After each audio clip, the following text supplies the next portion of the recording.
Good to see all of you here. I know a lot of people are our guests. Some people drove a long way. Did anybody drive more than 100 miles? Raise your hand to come to this. You drove more than 100 miles? You must not have internet.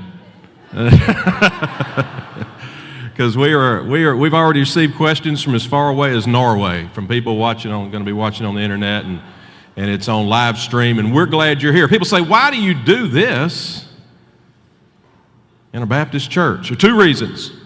Reason number one, we believe that God wrote the Bible, and we believe that God is the author of creation. And therefore, we don't believe there's a dichotomy there. We don't believe that you have to choose either religion or science or reality. We don't believe you have to choose between the Bible and creation, which is the substance of science. And so therefore, we don't fear, because God is the author of both books. The second reason is, every objection to the existence of God that you're going to hear tonight, you're going to hear out there. If you haven't already heard them, you're going to hear them out there. But tonight, you're going to hear a response to them, okay? You're not going to hear them in a vacuum. You're going to hear a response to them. So, we are so grateful to have Dr. Frank Turek and David Silverman here with us. We have had a blast today. Two very kind and gracious men, and we're grateful that they are willing to spend this evening with us, and you're going to learn a little bit more about them in just a moment. But we're glad you're here, and we're glad that you're not afraid to consider the big questions, because if God truly is the author of both, we have nothing to fear. I want to introduce you now to a friend of mine, Chan Heron. Chan is also an apologist, somebody who is able to defend the truth claims of Christianity very well. I've had a lot of interaction with Chan. Chan's also a member of our Broadmoor family, and Chan will be our moderator tonight. Welcome, Chan Heron.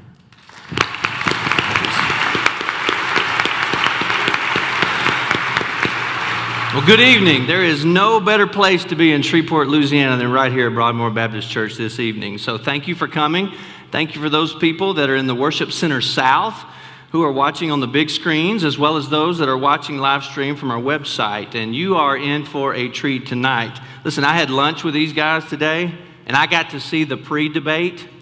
And if tonight is anything like the pre-debate, wow, it's going to be fun and it's going to be entertaining. I'm curious. Raise your hand if you identify yourself as a free thinker, skeptic, atheist, agnostic, seeker. Fantastic. Welcome. Great. Thank you for coming. Raise your hand if you identify yourself as a theist, Christian, believer. All right. Hopefully we'll be able to have a dialogue between these two groups. Now, I know what some of the theists are thinking right now. They're thinking, why in the world would our pastor invite an atheist to the church, much less the president of the American Atheists? That's the first thing you're thinking. The second thing you're thinking is, well, since he's here, I might as well watch him get creamed. And I know what the atheists are thinking too. There's no better place than to watch theism collapse than in the Southern Baptist Church. That's what the atheists are thinking. Now, I'm going to ask everyone to lay down their weapons. To lay down their weapons tonight and do something that does not come easy. First, to theists, I'm going to ask you not to tune out Mr. Silverman when he gets up. I want you to really listen to his arguments, his rebuttals, analyze them. Don't simply dismiss them because he represents atheism. You don't have to agree with an idea to entertain it. Now, to the atheists and agnostics, I'm going to ask you to put out of your mind the religious slogans that you've heard over the years, the appeals to blind faith, the conversations gone wrong with theists. And listen to Dr. Turek as he makes the arguments too. You don't have to agree with an idea to entertain it. The primary purpose of reason is to help us discover what is true. And the primary tool of reason is argument. And an argument is a specific kind of thing. I want you to think of it like a simple house, a roof supported by walls. The roof is the conclusion and the walls are the supporting ideas. If the walls are solid, the conclusion rests securely on its supporting structure. If the walls collapse, the roof comes down and the argument is defeated.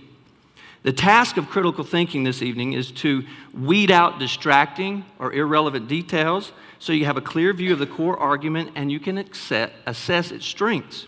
So tonight, as you listen to both sides of the debate, I want you to ask yourself 4 questions of the presenters. Number 1, what is the claim that's being made?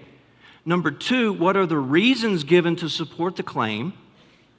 Number 3, ask yourself, are there any distracting or irrelevant details? And 4, does the conclusion follow from the evidence? And I believe that these 4 questions will guide you in determining which way the evidence points. So here's how the debate is going to work. The topic for tonight's debate is this: which better explains reality, atheism or theism? Mr. Silverman would argue that atheism better explains reality, and Dr. Turek will argue that theism better explains reality. Now, each presenter will begin with a 20-minute opening statement, followed by a 10-minute rebuttal. Then we'll have 3 rounds of 5-minute crossfires where they'll get to question and answer each other. The clock will not start until they're going to get their greetings and their pleasantries out, and then they will continue to crossfire each other, and I'll start the clock on the opening statement. Now, this is where you get to participate tonight. Anytime during the debate, you may ask a question 2 ways. 1, via text message. You can text your question to the number 25827 with the word reality as the first word in the question, followed by the name to whom the question is addressed. For example, you'd say 25827, reality, Frank. What do you mean by... If you want to ask one to both, please put both in there. Now, we don't want lectures.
While honing his debating skills with theists in numerous informal debates. After earning his MBA from Penn State, Dave served as a professional inventor at Bell Labs for 8 years. He has 74 issued patents. And a marketing director for Natural Microsystems. He has been an atheist since he was 6 years old. Dave became an activist in 1996 and soon became New Jersey State Director. He also founded the Alliance of Lucent and AT&T Atheists and Secularists, the first employee club of its kind. He was tapped to be the national spokesperson in 2004 and then was named vice president in 2008. The board of directors elected Dave as president in September of 2010. Dave has appeared on most major news programs, including the O'Reilly Factor, Hannity, Scarborough Country, The Situation Room with Wolf Blitzer, CNN's Paula Zahn Now, Nick News, Fox and Friends, NPR's All Things Considered, and many more. Would you please welcome Mr. David Silverman.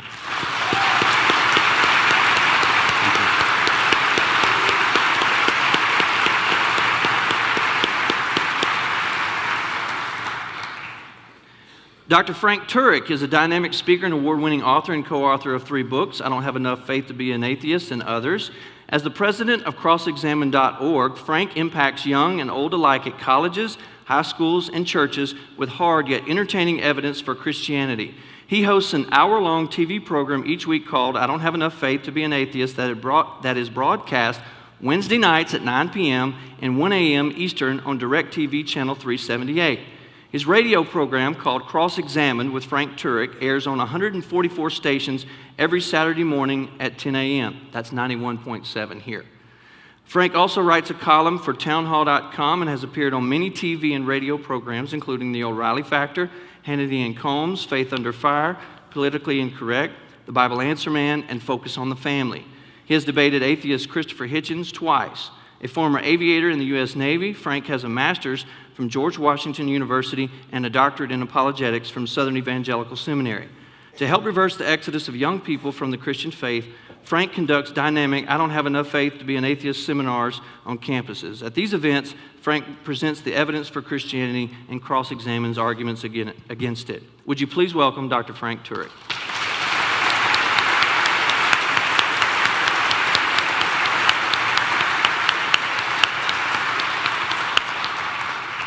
And now Frank will begin with his 20-minute opening statement.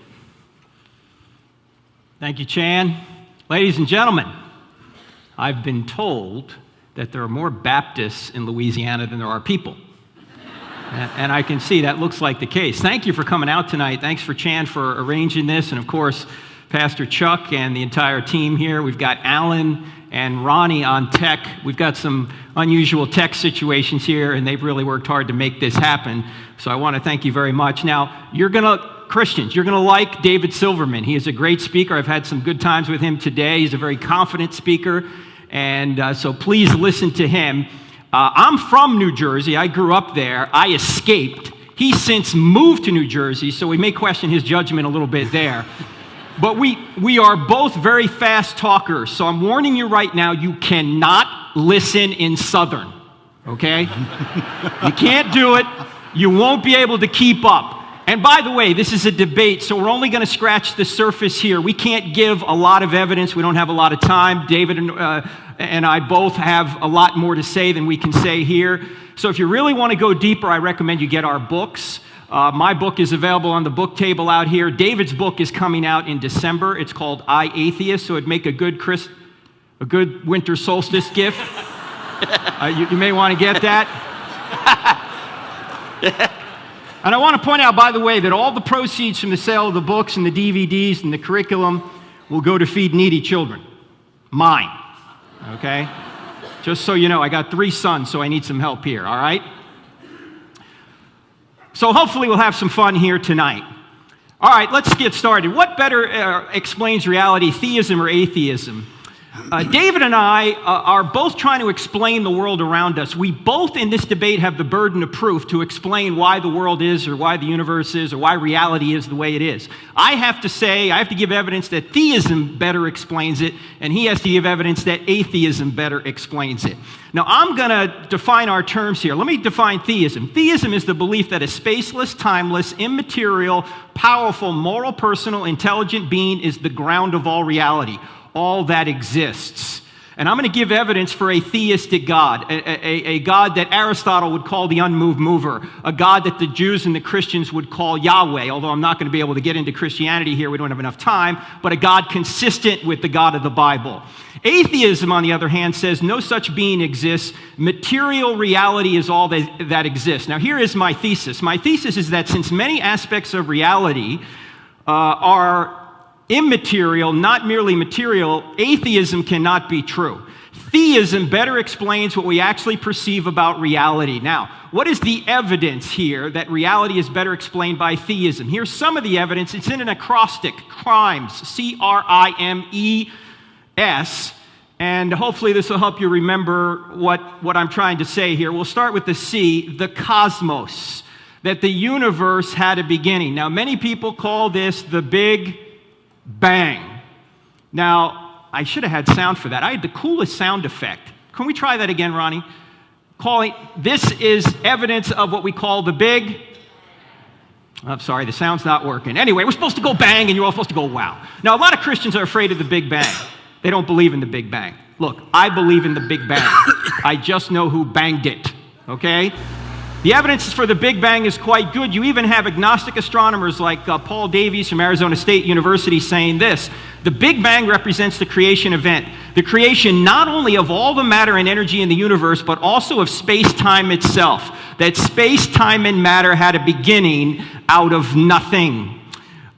This is Alexander Vilenkin from Tufts University. In 2003, he teamed up with Alan Guth and one other cosmologist to basically, according to him, prove that the universe had a beginning. Now, Vilenkin is even a believer in the multiverse, that there are many universes out there, but he says even if there are, the whole show needs an absolute beginning. He actually uses the word proof. Here's what he said. With the proof now in place, cosmologists can no longer hide behind the possibility of a past eternal universe. There is now no escape. They have to face the problem of a cosmic beginning.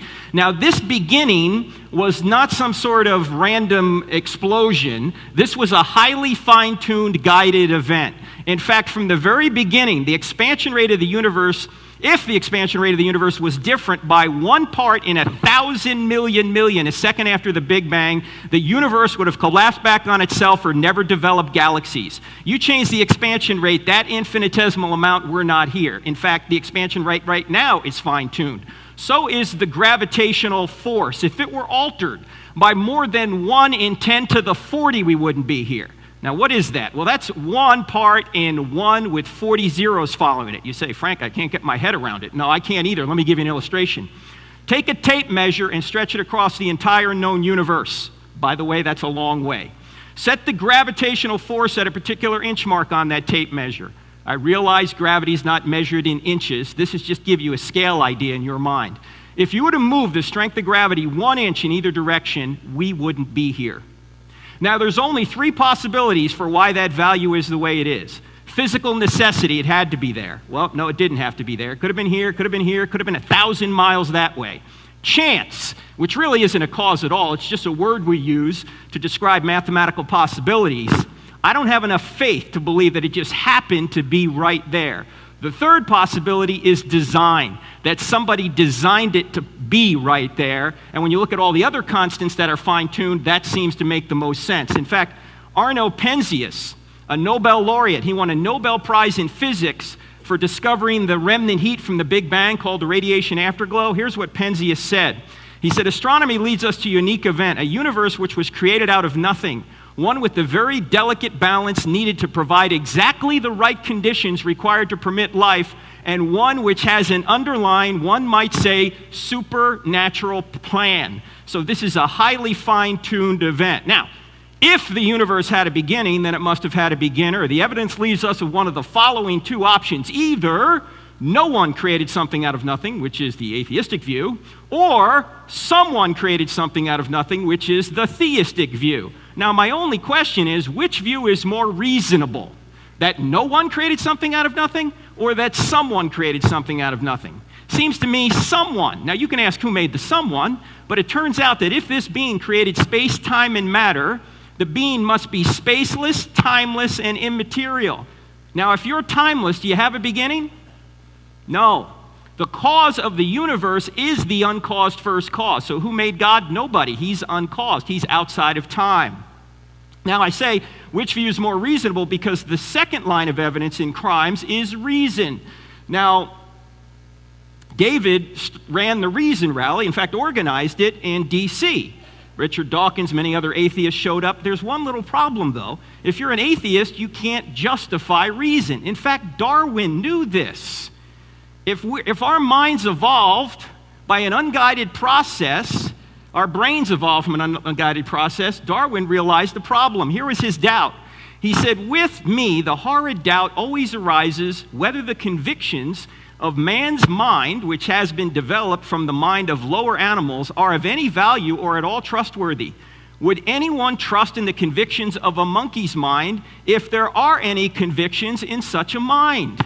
Why should you believe your mind or your brain if we evolve with unguided processes? And if we're just molecules in motion, we shouldn't believe anything we think. See, atheism cannot explain our ability to reason. Theism can.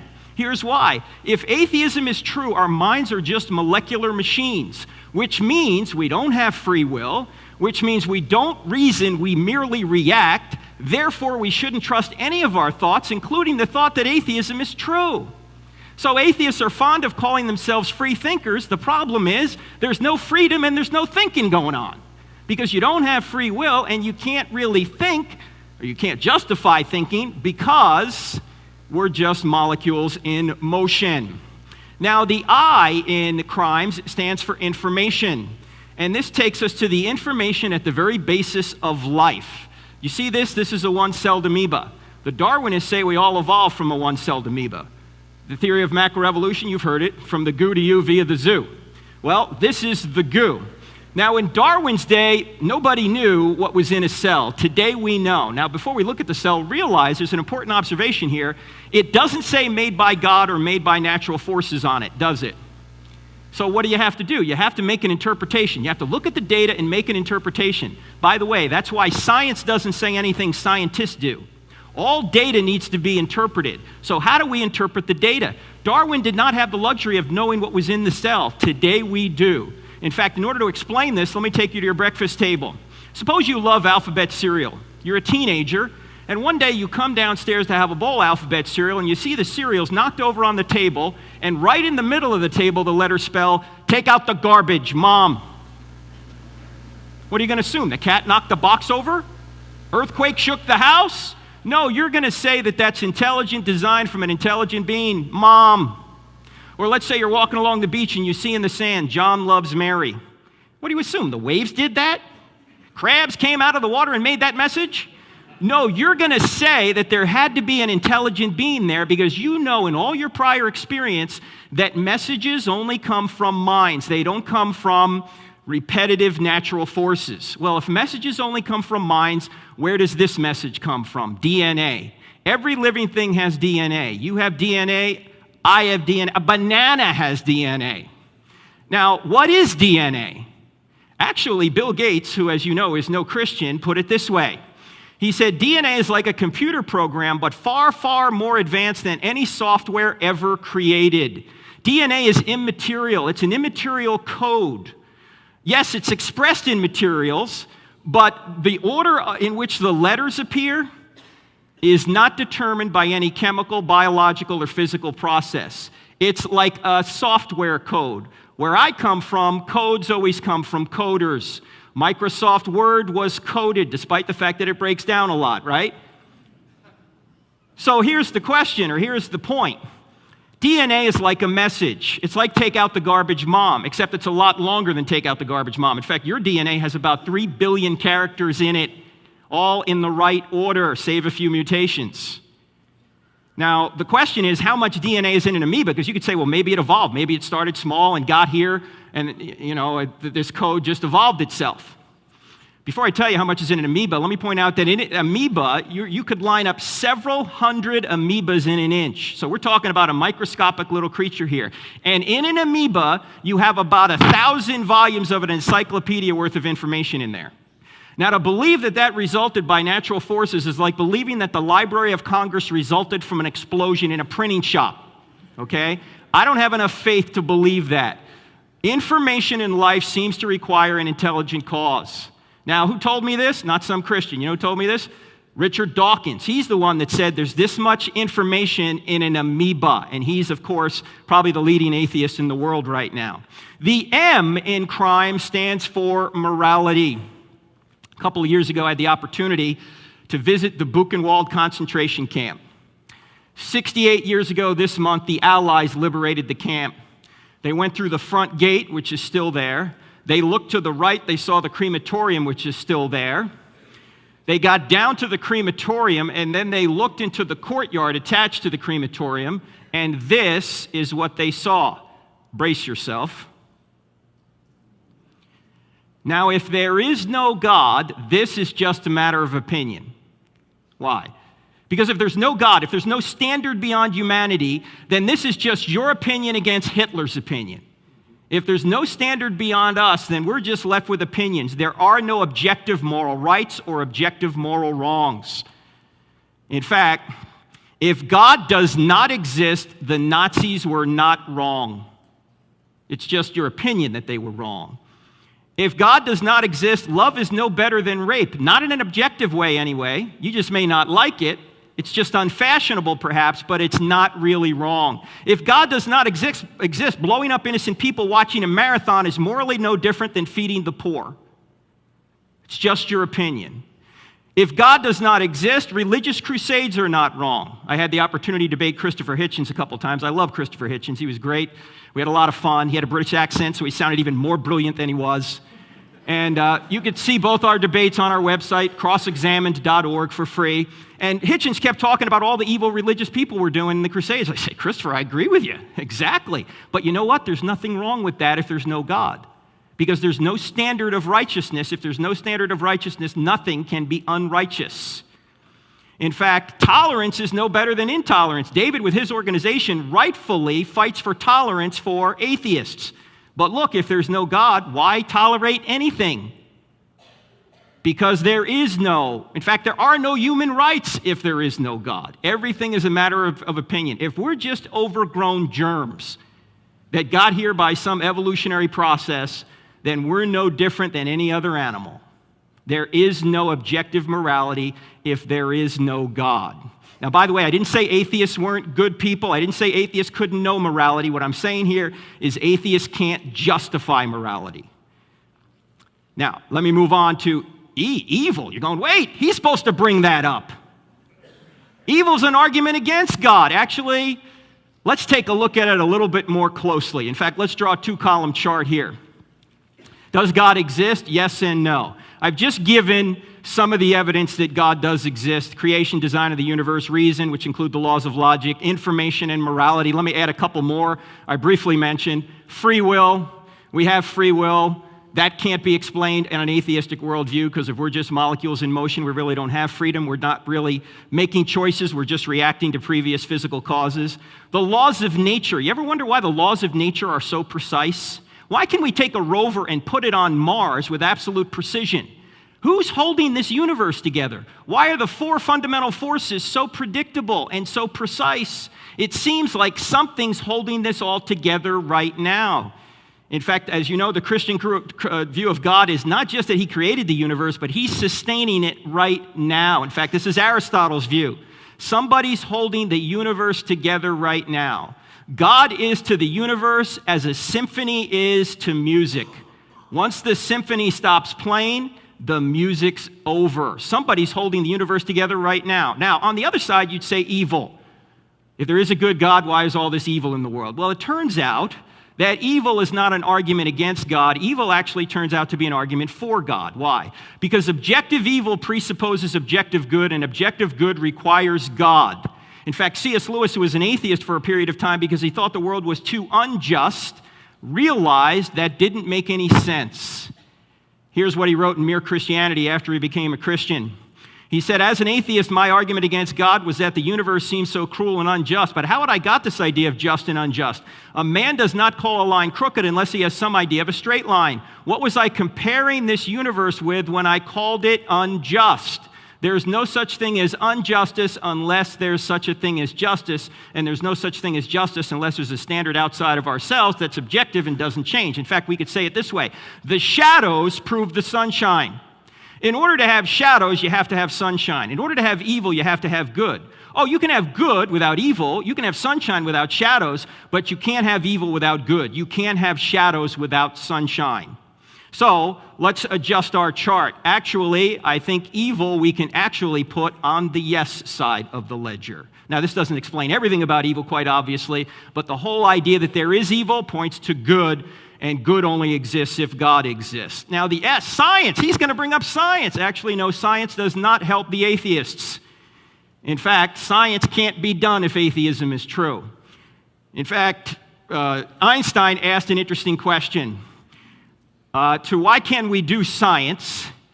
Here's what Einstein said: the most incomprehensible thing about the world is that it is at all comprehensible. Why is the world comprehensible? Why can we appropriate knowledge about the world and then draw conclusions about the world? Only if theism is true, or at least some immaterial reality is true, can we even do science. Because science is built on a foundation of immaterial realities that theism, not atheism, can explain. In fact, here are many things that atheism can explain but are required to do science. Orderly natural laws, we already talked about that. The law of causality. You can't prove the law of causality by doing a science experiment. You have to assume the law of causality in order to do a science experiment. That's what science does. It looks for causes. The laws of logic that we're using right now to even understand one another. You can't prove them by science. You have to assume them in order to do science. Reason, the ability to reason, we've already talked about that. Free will, we've talked about that. You got to be able to freely evaluate the data and come to a conclusion, because science doesn't say anything, scientists do. Also, realism, that's the idea that we can appropriate through our senses truth about the real world and then draw conclusions from it. Well, that requires having free will, having reason, having these laws of logic. These are all immaterial realities that don't exist if just a material view of the world, i.e. atheism, is true. Finally, morality. We can't even trust scientists unless they're ethical and tell us the results of their experiments truthfully and honestly. You can't prove that by science. You have to assume the scientists are ethical. You can't put honesty in a test tube. All of these things right here are immaterial realities that can't exist if atheism's true. So science isn't a friend of atheism. In fact, it's quite often thought that Christianity or theism's at war with science. Atheism is at war with science, because you can't do science if atheism's true. Now, reality is better explained by crimes. Cosmos, reason, information, morality, evil, and science. There are other arguments as well, but I'm running out of time. In fact, let's just take these first four and draw some conclusions about the first cause. From these four aspects of reality, we can reason from effect to cause to learn that God has certain attributes. We're reasoning from effect to cause. We have an effect, we try and figure out what the cause is. From the cosmos, we can see that this being is immaterial, timeless, and spaceless. Why? Because he created material, time, and space. We can also see that he's extremely powerful because he created out of nothing. Do you realize every time we create something, we create out of pre-existing material? God creates out of nothing. What is nothing? Aristotle had a good definition of nothing. He said nothing is what rocks dream about. That's nothing. No space, no matter, no time. From reason, we know that this being is rational, and we can trust our reason then because it ultimately comes from him, not some mindless process. From information or design, we can see that this being is extremely intelligent. He has purpose. From the moral argument, we can see he's absolutely morally perfect, and he's also personal. How do we know he's personal from the moral argument? Because you only have a moral obligation to personal forces. You don't, or to personal forces. You don't have a moral obligation to impersonal forces. When you go try and dunk a basketball, you're not sinning against the law of gravity. We also know he's personal from the cosmological argument, or from the cosmos. Why? Because in order to go from a state of nothingness to a state of existence, someone had to make a choice. And only persons make choices. Gravity doesn't decide to do anything. Gravity doesn't say, look, if he drops that remote one more time, I'm not going to pull it or push it to the ground, right? Gravity does the same thing over and over again, but to go from a state of nothingness to a state of existence, someone had to make a choice. Now notice we have an immaterial, timeless, spaceless, extremely powerful, rational, extremely intelligent, purposeful, morally perfect, personal creator. This is a theistic God identified without reference to any religious book. Now this is not the invisible man in the sky. This is an unlimited cause of all being, including the sky and everything else that exists. This is the unmoved mover of Aristotle and consistent with the Yahweh of the Jews and the Christians, who not only caused all things, but holds them together right now. In conclusion, none of these things can be explained by atheism, but they can be explained by theism. In fact, all of these aspects of reality have an immaterial source or foundation. Therefore, when atheists use or cite any of them to support atheism, they are stealing from God in order to argue against him. And you know, stealing is a crime. So if David starts bringing up science, or starts bringing up reasons, or starts bringing up, I hope he's bringing up reasons, it's a debate, or starts bringing up evil, these things don't exist if atheism's true. So let's see how he handles it. But these are the reasons, among others, I don't have enough faith to be an atheist.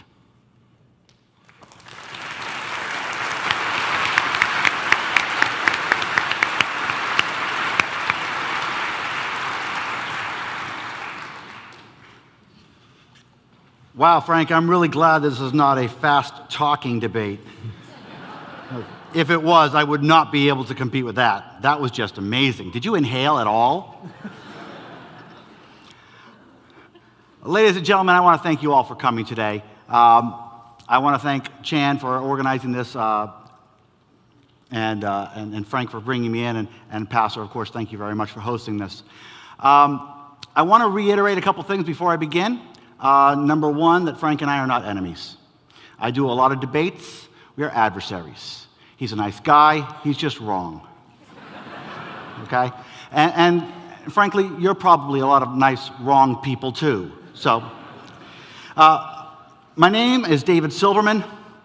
I'm named David Silverman because my parents, they were originally going to name me Jew, but they decided it wasn't Jewish sounding enough, so they called me David Silverman instead.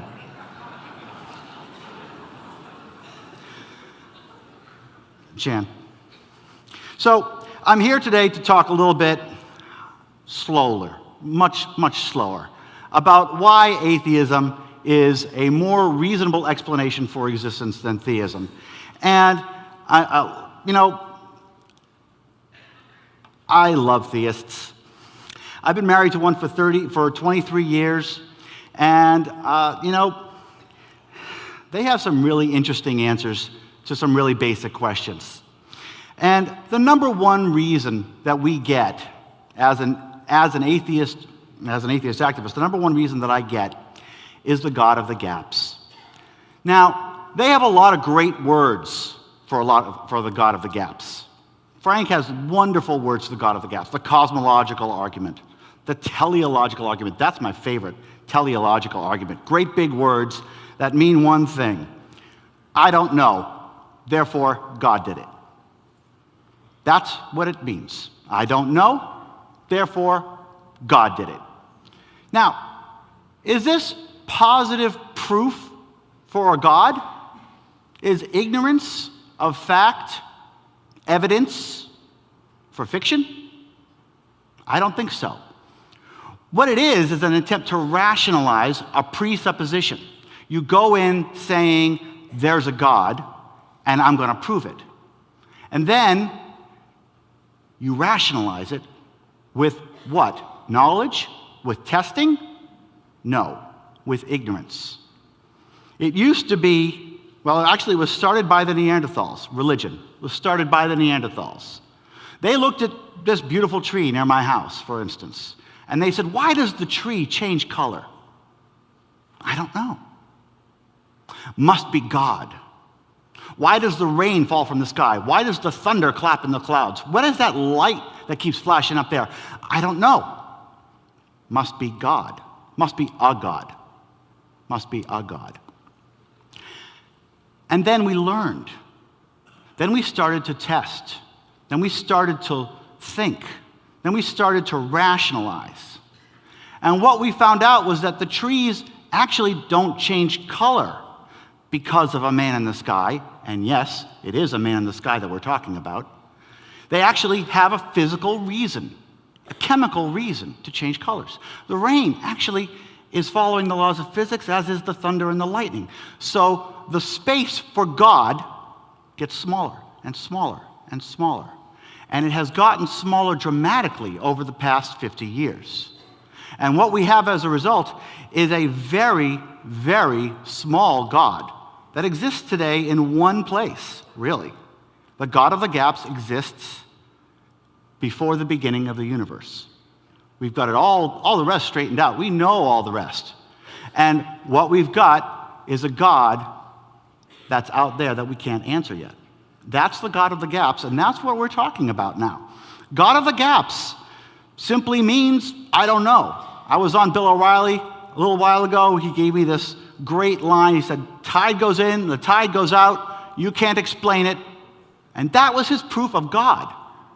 You can't explain that was his gotcha line. You can't explain that. Therefore, the invisible magic man in the sky is real. That was his logic. That is your logic. You're finding ways to do it. So you talked about first cause. This is the epitome of the God of the gaps. How did the universe come to be? I don't know. Therefore, God did it. A God did it. Specifically my God, by the way. Although the exact same thing could be used for any God. The exact same thing could be used for the invisible unicorn that I just made up just now. Look, this water bottle. How did the universe come? The water bottle did it. It's the same logic. It's the same reasoning. It simply moves the question out one level. We don't know where the universe began. That's not good enough for the theists. They say, well, God did it. Well, okay, where did God begin? And you just heard him right now say, well, we don't have to worry about that because God is special. God is outside of time. So it basically takes the question, moves it out one level, and ignores the question. There's no answer there. The design argument. I love the design argument. Look at the beautiful sky. Look at the grass. Look at the measurements of the universe. Why does the universe look like this? I don't know. Must be God. A God. Specifically my God. Your God. Or the water bottle. Now, let's put some design perspective on this.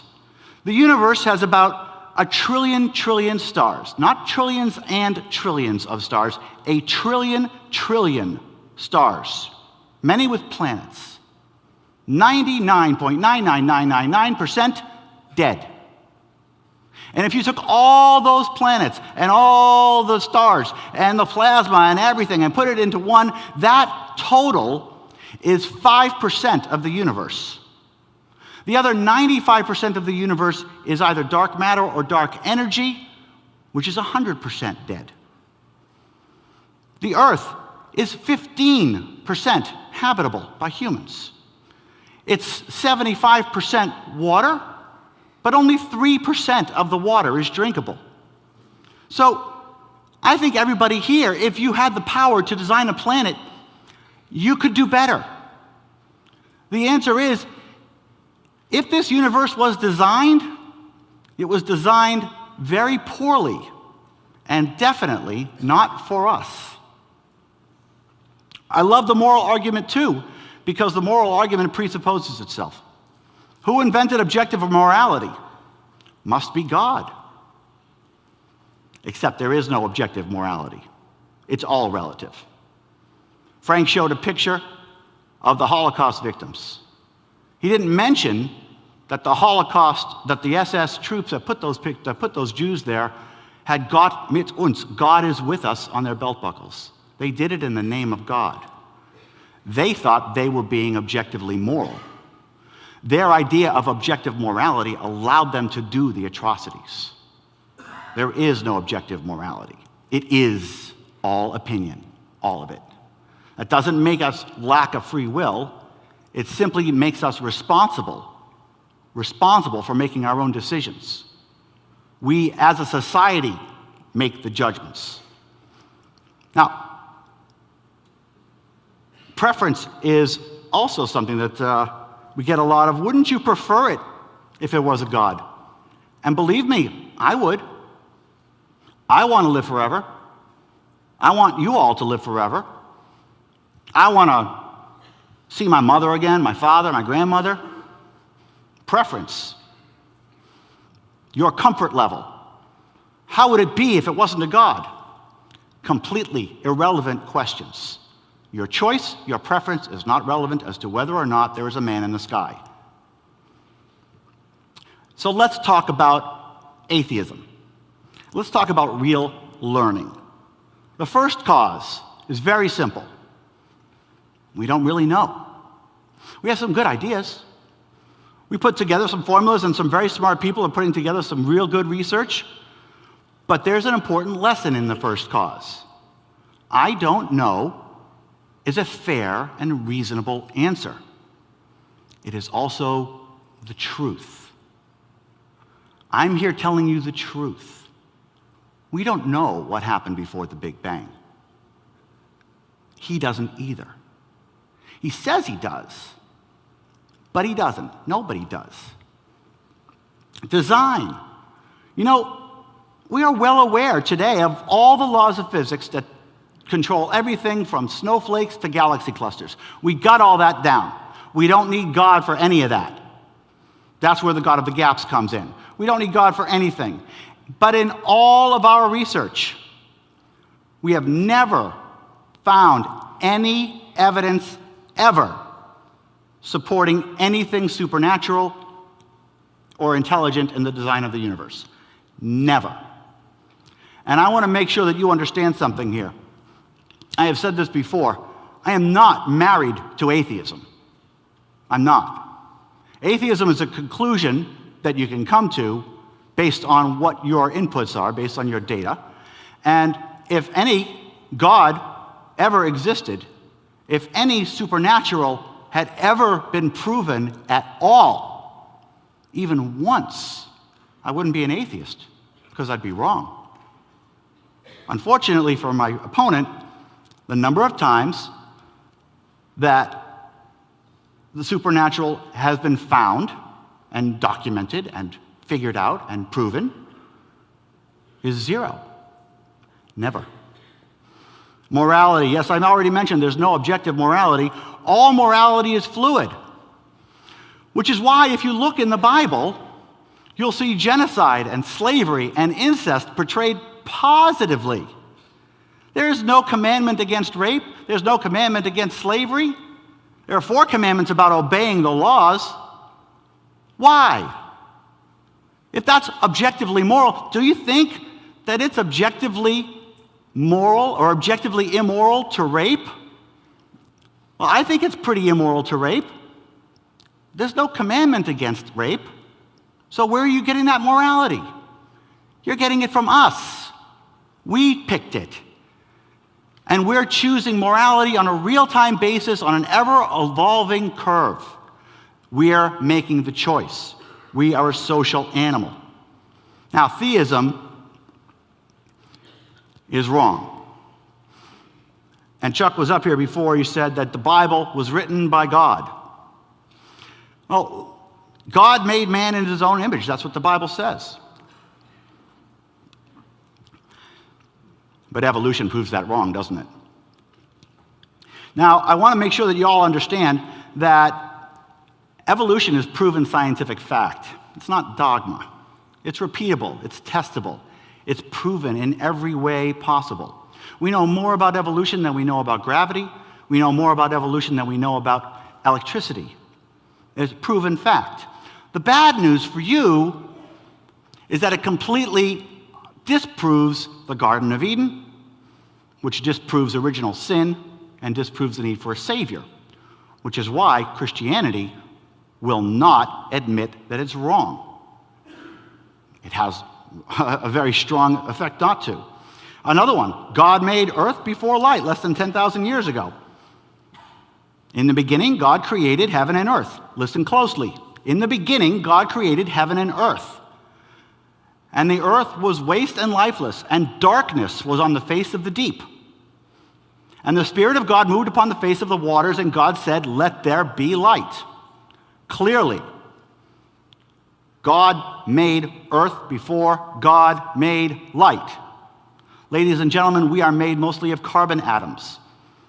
We have proven beyond doubt that we are made up of carbon atoms, and we have proven beyond doubt that these carbon atoms are formed only in the belly of stars. We had to go through an entire generation of stars in this universe before the first planet formed. That's proven. That's done. So if God wrote the Bible, God was wrong many times. But interesting fact, of course, theism never admits it. Theism never admits it's wrong, even when its arguments are proven wrong beyond doubt. I have a question. How can something that never admits its errors be trusted as an explanation for reality? There are some children in this audience. Would you trust somebody that would never admit they were wrong, even if you proved it? And they said, no, I'm right. You wouldn't. Another fact, in world history, the number of times an atheistic argument has been proven wrong with a theistic argument is 0. I'll say that again. The number of times an atheistic argument has been proven wrong with a theistic argument is 0. That's a 100% track record. Science is commonly referred to as atheistic. It is only atheistic because in world history, there has been no evidence ever for the existence of a God. Never once, at all, anywhere. If I was wrong on that point even once, I would drop my job and become a believer. But it has never happened because it's a myth. It's a lie. And theism lies a lot. There's a lot of lying going on in theism. Double meanings with words with double meanings. Evolution is just a theory.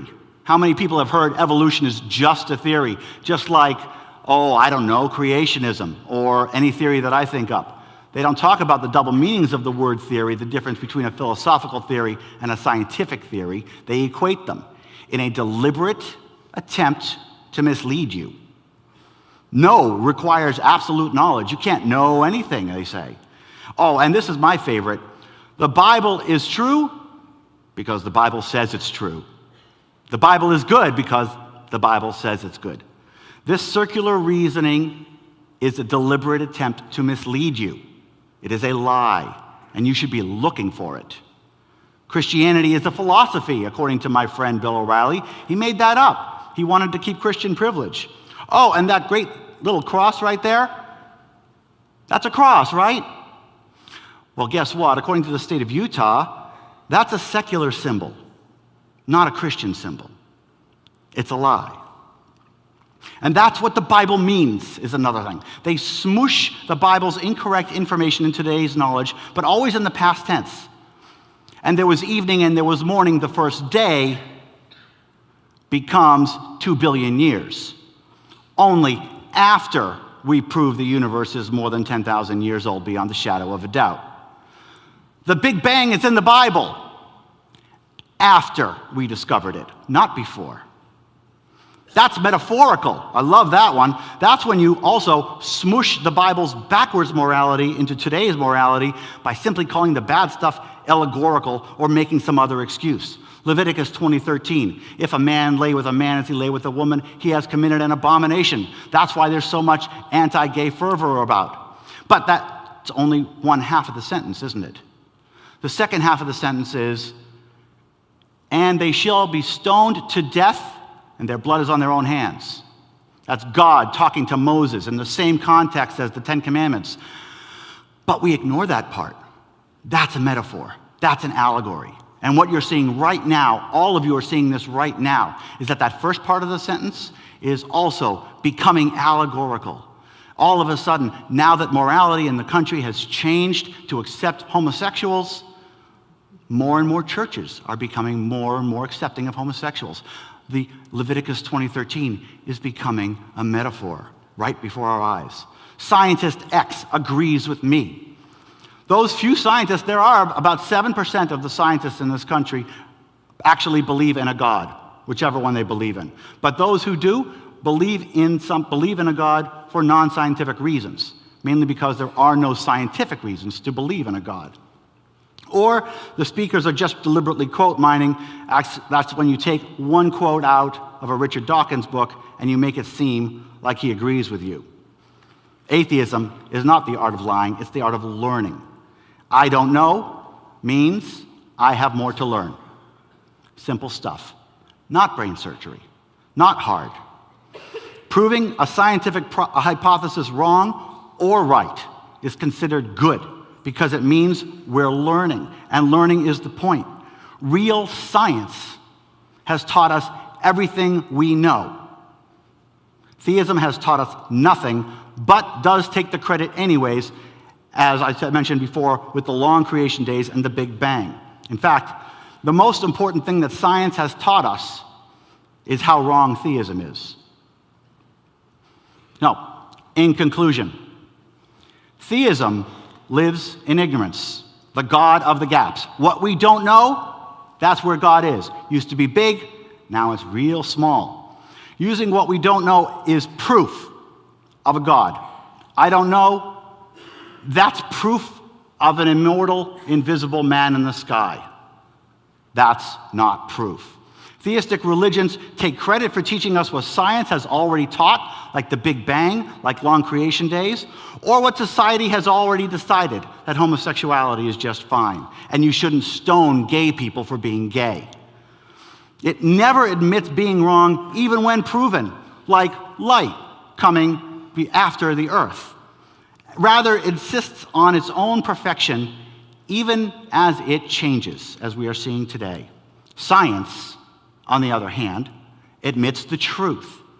We don't know everything, so we learn. Science cannot lie because data cannot lie. And unlike what Frank said, hypotheses are not trusted. They're peer-reviewed and tested as a vetting process. Now compare that to religion. You get two preachers together that disagree, what are they going to do? They're not going to prove each other wrong. They're going to go off to their own church and preach what they think as objective reality. That's why there are more denominations of Christianity than there are sentences in the Bible. I'll say that again. There are more denominations of Christianity than there are sentences in the Bible. Scientific hypotheses are proven wrong often, but that is not support for our man in the sky. No atheistic argument has ever been proven wrong with a theistic argument. Again, never happened. The reverse, child's play. Anybody can do it. Proving a theistic argument wrong with science, I did it today twice, my first couple sentences. You don't even have to leave Genesis 1 to do it. So, while science does not guarantee the immediate satisfaction, we're going to die, all of us. We're all going to die without knowing how the universe began. We all want to know everything. That's too bad. It's not going to happen. We're not going to get the instant gratification with science that you get with religion. God did it. Oh, now I understand. But the conclusions are based on real data by real scientists and tested by peers. Science wins because science learns. And as a result of science learning, society learns. We learn. We evolve. While religion stays stagnant and closes its eyes and blocks its ears and calls itself perfect. And that's why atheistic methods beat theistic methods for explaining the universe. Thank you.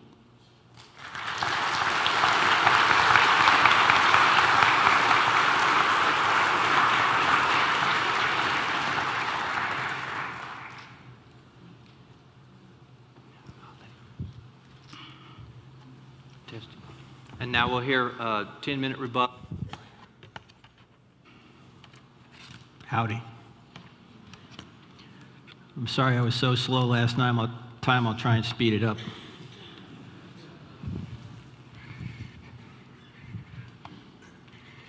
In all fairness to David, his opening statement was not intended to rebut mine. So just so you know that, he'll have a chance to rebut mine here in a minute. Let me just get this working first. Stand by for vectors, Victor. Call for clearance, Clarence. Roger. Do we have any airplane fans in here, please? Where have you guys been? I was right with you. I was right with you, man. All right. Ah, that's not it. Hold on, Chan. I'm getting there. It's hard to do PowerPoint and rebuttal. I understand. Talk awkwardly amongst yourselves. What do we say now? Aha.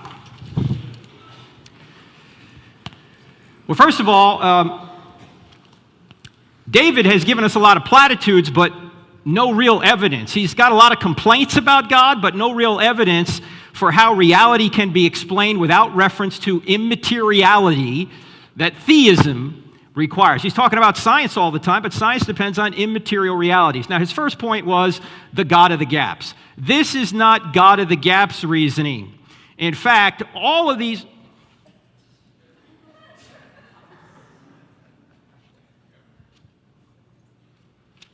I'm supposed to be showing something right now. Hold on. What's that? Somebody call 911.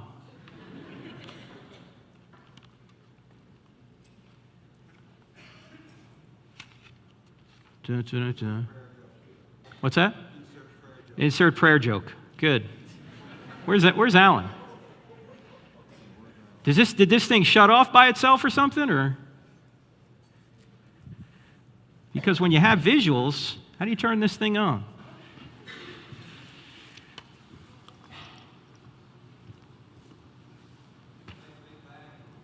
What's that? That's a good question. And God said, see, God doesn't exist. I'm right, man. We tried, man. I'm right. We tried. How do you Is turn Alan it? here? You want to use mine?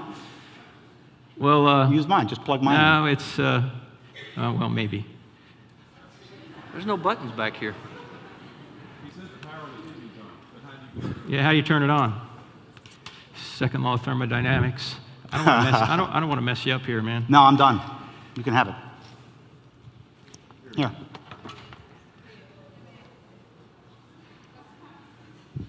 Hold on. Thanks. Thank you for your gracious offer. You're a scholar and a gentleman. There we go. All right, stand by.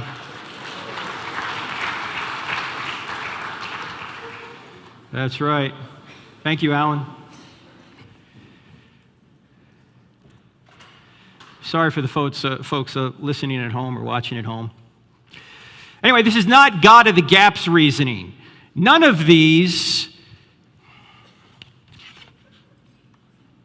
We're having fun, aren't we? Stand by. None of these are a lack of understanding. We're not arguing from what we don't know. We're arguing from what we do know. In fact, let me ask you this. How many have ever been here to the Grand Canyon? You ever been to the Grand Canyon? You can see it's a beautiful geologic formation, right? But can everybody see the difference between the Grand Canyon, this geologic formation, and this geologic formation? Mount Rushmore. Certainly, wind, rain, and erosion didn't create the faces on Mount Rushmore, right? Certainly not natural erosion, maybe political erosion. But the point here is that if you've got to figure out what caused the faces on Mount Rushmore, you're not going to say it was a natural cause. You're going to say that it required an intelligent cause. And you're not arguing from what you don't know, you're arguing from what you do know. Otherwise, we'd have to say that we're being unscientific when we look at Mount Rushmore and say it's got to be an intelligent cause. No, it's not a natural cause, it's an intelligent cause. Similarly, when you look at Take Out the Garbage Mom, you don't just lack a natural explanation for Take Out the Garbage Mom. It's that Take Out the Garbage Mom is positive, empirically verifiable evidence for an intelligent being. So it's not God of the gaps reasoning. Let me ask you a question. Here's Richard Dawkins' book, The God Delusion. Question, who wrote this book? Is it more reasonable that an author wrote it or the laws of ink and paper? Are we positing a God of the gaps if we say an author wrote a book? No, we are saying that a book is positive evidence for intelligence. We're not arguing from what we don't know, we're arguing from what we do know. In fact, he went on to talk about, David did, he went on to talk about the fact that there is no evidence for, well, no, he didn't say there was no evidence for, but he said that the creation of the universe was a God of the gaps situation. Actually, it's not at all. This is Robert Jastrow, an agnostic astronomer who wrote a book in 1978 called God and the Astronomers. And on page 1, he says, I'm an agnostic on religious matters. Here's what he said, however, on page 14. The astronomical evidence leads to a biblical view of the origin of the world. The essential element in the astronomical and biblical accounts of Genesis is the same. He then went on to say this in an interview. And by the way, this is the guy that sat in the same chair Edwin Hubble sat in at the Mount Wilson Observatory in Pasadena, California. So he is a scientist of impeccable credentials. Here's what he went on to say. He said, astronomers now found they painted themselves into a corner because they have proven by their own methods that the world began abruptly in an act of creation to which can trace the seeds of every star, every planet, every living thing in this cosmos and on the earth. And they have found that all this has happened as a product of forces they cannot hope to discover. Then he went on to say that there are what I or anyone would call supernatural forces at work is now, I think, a scientifically proven fact. Now, why would he say supernatural? Why couldn't nature have created the universe? Because there was no nature. Nature is the effect. It can't be the cause. Nature was the creation. Nature can't be the cause. It was created itself. In fact, I was at the University of Michigan, and an atheist said, this is the God of the gaps argument. He said, give us more time, give science more time, and we'll figure out a natural cause for the universe. I said, John, we will never find a natural cause for the entire universe if the entire universe is all of nature. And that's what it appears to be. I said, because it's the effect not the cause. The cause must transcend the effect. If space-time and matter had a beginning, then the cause must be beyond space-time and matter. In other words, must be spaceless, timeless, and immaterial. I said, to say if we could just give science more time, by the way, that sounds a lot like faith, but anyway, give science a lot more time, we'll figure out a natural cause for all of nature. I said, that would be like me saying, if you just give me more time, I'll figure out I gave birth to my own mother. No, you're not going to do that. Because I'm the effect, I can't be the cause. So he's saying there has to be supernatural forces at work. Why? Because all of nature was created, so it must be something beyond nature, something we would call supernatural nature. In fact, Arthur Eddington, who was a contemporary of Einstein, put it this way: the beginning seems to present insuperable difficulties unless we agree to look on it as frankly supernatural. By the way, he went on to talk about poor design. You can't know whether something is designed poorly or well unless you know the intentions of the designer. In fact, in this universe constrained by physical constraints, there is no such thing as perfect design. This laptop is good for doing presentations, but it's very poor for running NASA. If I try and make it bigger, I can't take it around the country and use it, but it'll be more powerful. If I make it smaller, I can't run NASA, but I can do these PowerPoint presentations. So the intent of the designer is what makes, is how you have to evaluate whether the design is good or not. And by the way, bad design is not no design. My car is not designed perfectly, but it's still designed. And we agree, of course, we live in a fallen world, so everything's broken. Nothing's going to work perfectly. That's the whole point of the fall. Now, he said there's never been an atheist argument that's ever been refuted. Well, let me give you an atheist argument that has been refuted. This is Francis Crick, who helped discover the DNA molecule. Well, he was an atheist. He was a materialist, and so he wrote a book called The Astonishing Hypothesis. And here's what he said in the book.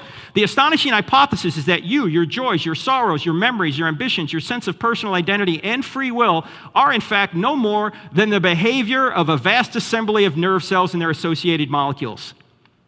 You know, we're just a meat machine. We don't really reason, we just react. We don't have free will, we think we do, but we don't. Every decision, every thought we have is based on a previous natural cause over which we have no control. Now, that's what this is saying. This is the atheistic view. Now, imagine if Crick had written this in his book. Imagine if he had said that the astonishing hypothesis is that my scientific conclusions that I write in this book are, in fact, no more than the behavior of a vast assembly of nerve cells and their associated molecules. Would anybody believe anything he said?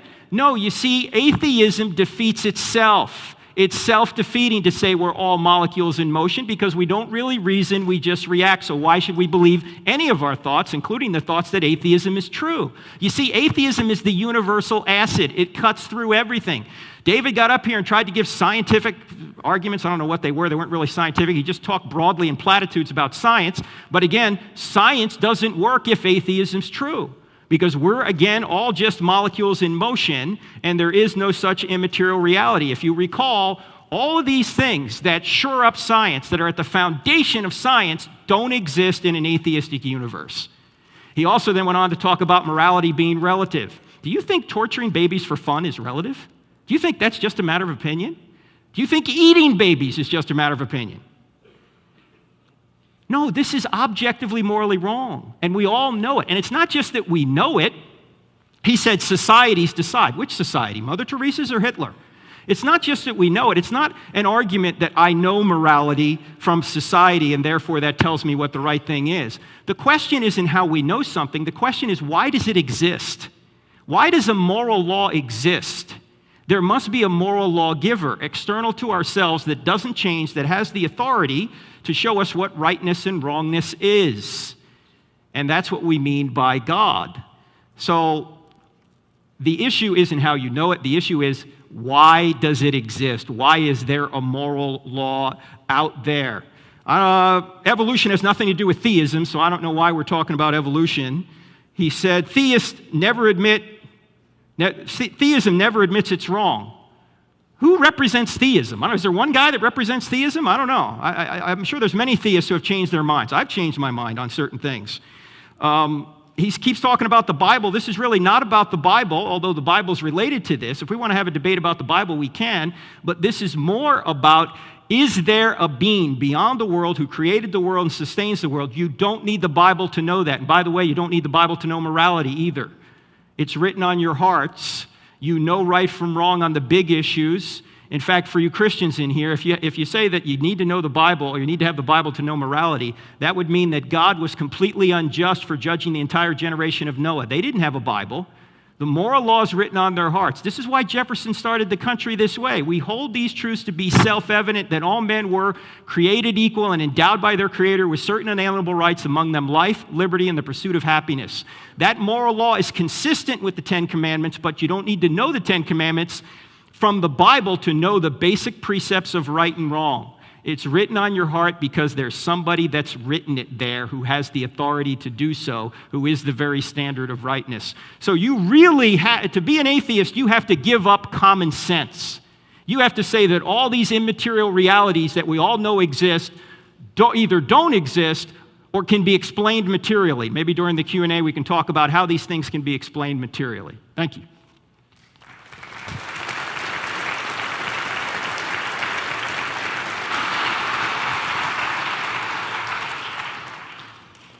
Now, David will give his 10-minute rebuttal. Well, I got to tell you something. This universe was designed for me. I'm a product of my parents, of course. My parents made love on a certain night during their brownout in New England. My older sisters went out that night because my older sister got a call from her friend. So my parents were alone in the house in the dark, and they had nothing else to do. If any of that hadn't happened, I wouldn't be here today. If my sister's friend hadn't called her, if my younger sister hadn't gone with her, if my parents decided to build a fire instead, or to have sex in a different position, or if my grandparents didn't do everything exactly as they did, if anything in the past had changed, I wouldn't be here. So I guess the universe was designed for me because the chances of all that happening are pretty slim. Must be an immortal magic man in the sky. See, the thing is that the universe looks ordered because we're here. The universe looks designed because we're here. And making up excuses for the fact that when you look out there, you see nothing but dissenting chaos, dispersing chaos in little pools of gravity, little wells of matter and energy, doesn't make it go away. Doesn't make it make sense. The uncaused cause must be spaceless and timeless and immaterial. Isn't that interesting? That's exactly what I was saying. It presupposes his God. He insists that the first cause argument is not an argument from ignorance, is not a God of the gaps. I would ask you, and maybe we will discuss this during question and answers, what exactly is a God of the gaps theory? What exactly does that mean, and how is it different? I would like to know that. He talks a lot about Cheerios. He mentions Cheerios twice. Now, this gives a very, very wrong opinion about the evolutionary process. This gives a very, very wrong opinion about design. Evolution is not about something exploding and falling into place.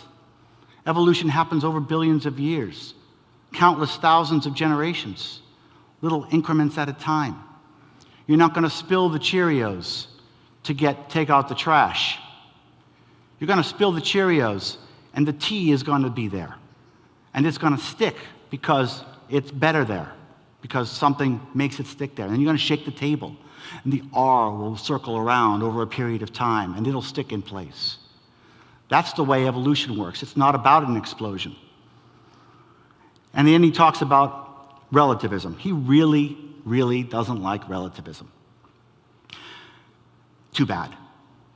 It's relative anyways.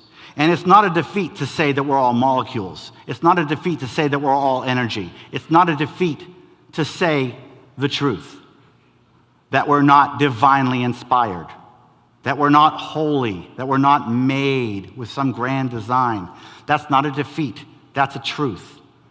And when we talk about relativism, we also talk about relative morality. He says there is objective morality. And he says, is it fun to torture babies? Of course not. We all know that. We're all good people. We all know that. Of course, that's not in the Bible. In the Bible, Psalms 137 says, how blessed is he who dashes the babies against the rocks. So I guess the Bible's immoral and goes against normal morality. Unless, of course, you're wrong. And you notice how he totally avoided the whole concept of light coming before earth and being proven wrong. He just kind of blew that off. But the idea that morality is fluid actually makes everything work because it puts everything on us. It makes us the responsible parties. It tells us why we're making the decisions, and it puts the responsibility on us for making those decisions. We think that the Holocaust was wrong, and that's correct. He's very correct. The people who did the Holocaust, the Germans, the Nazis, they thought they were doing good. And yes, it is just a difference of opinion. It is. That's not rosy, it's not happy, and it certainly isn't easy. But it is true. And it is also true, again, that they did that under the word of God, because God was with them. The idea of objective morality is extremely dangerous. Because, like I said before, if you get two theologians in a room and they differ, they go off and they talk, they don't solve their problems, they create another sect. And they go off and they create their own objective morality. But it is the appearance of objective morality, it is the concept of objective morality that causes people to not take responsibility for their actions. Those planes flew into the buildings in 9/11 because the people flying it thought they were being objectively moral. They didn't say, wait a minute, am I doing the right thing here? No. They did it for their God. They did it because they were being moral in their crazy, mixed-up opinions.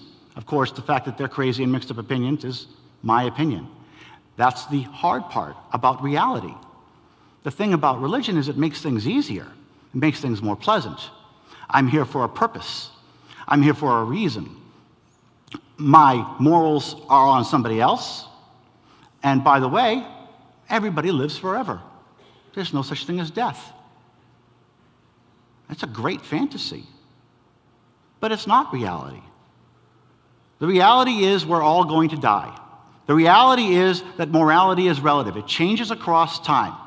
That's why dashing babies against rocks is praised in the Bible. That's why genocide is praised in the Bible. God commits genocide. Yay, God.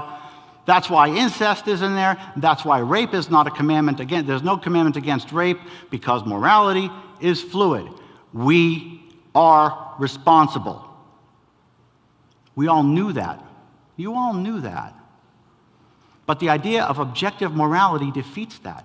It takes that responsibility off you, puts it onto the preacher, who tells you what the objective morality is, whatever one of the 30,000 sects of Christianity you want, and it takes the responsibility off you. And that's what allows you to do some pretty immoral things. Pretty immoral things. Like leaving a baby in an orphanage instead of being adopted by a gay couple. Leaving a baby in an orphanage instead of being adopted by a gay couple. That's a pretty immoral thing. That baby's gonna have a long life in the system instead of having a loving parents. And would you want that for your own kids? If you were killed and all of your family was killed except for your baby, would you want your baby in the system? Or would you want your baby in a wealthy, happy, loving, gay couple family?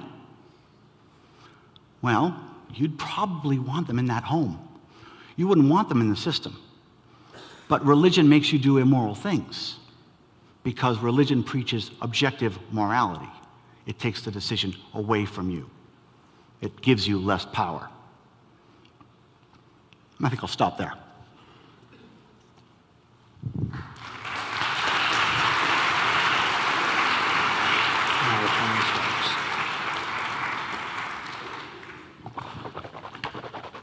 Is everybody having fun yet?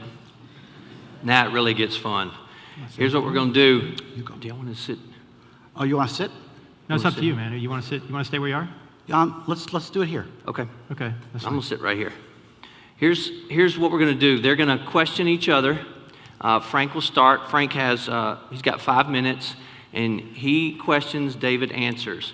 After 5 minutes, if we think that, I'll say, okay, that's 5 minutes. David, do you want to continue the conversation, or you want to change the subject? Then David will have the opportunity. If he feels like it's going good, he'll keep doing that. We'll do that back and forth 3 times, and try to get a total of 30 minutes in on Crossfire. Okay? So Frank, you start first. David, you were just talking about leaving a kid in an orphanage rather than putting it with a gay couple is immoral. I thought you just told us that there is no such thing as objective morality. Is it immoral, or you just don't like it? No, I said it was no such thing as objective morality. I said all morality is relative. So why are you objecting to somebody who doesn't want to put a kid with a homosexual couple then? Why are you objecting to that if there's no... We have the right to object. We are always doing that, okay? We're always making these choices. It's not wrong to say that I'm making my independent choices, independent of any other book or any other holy book. We all make the same moral choices. I find it wholly immoral. Oh, according to what standard? Your own standard? According to my standards, yes. yes. Oh, well, that's okay. Well, that's exactly the same way you do it. Okay, well, but are you condemning somebody else for having a different relative standard than you? No, I'm saying we all have to take responsibility for our moral judgments. We are all making those decisions in real time, just like you are. Okay, For the same reason that you're not going into Leviticus and saying, and let's kill the gays, that's immoral to you and me. We're making that relative moral decision. You're supporting your relative moral decision with the Bible, with other Bible quotes that you're finding. Yeah, but you're confusing the decision with the existence of a moral standard. You're saying that there is no moral standard, or there is a standard objective outside of humanity to which we should obey? There is no objective moral standard. We are responsible for our own actions. Responsible to who? To ourselves and to our society. Which society? Mother Teresa's or Hitler's? The society in which we live.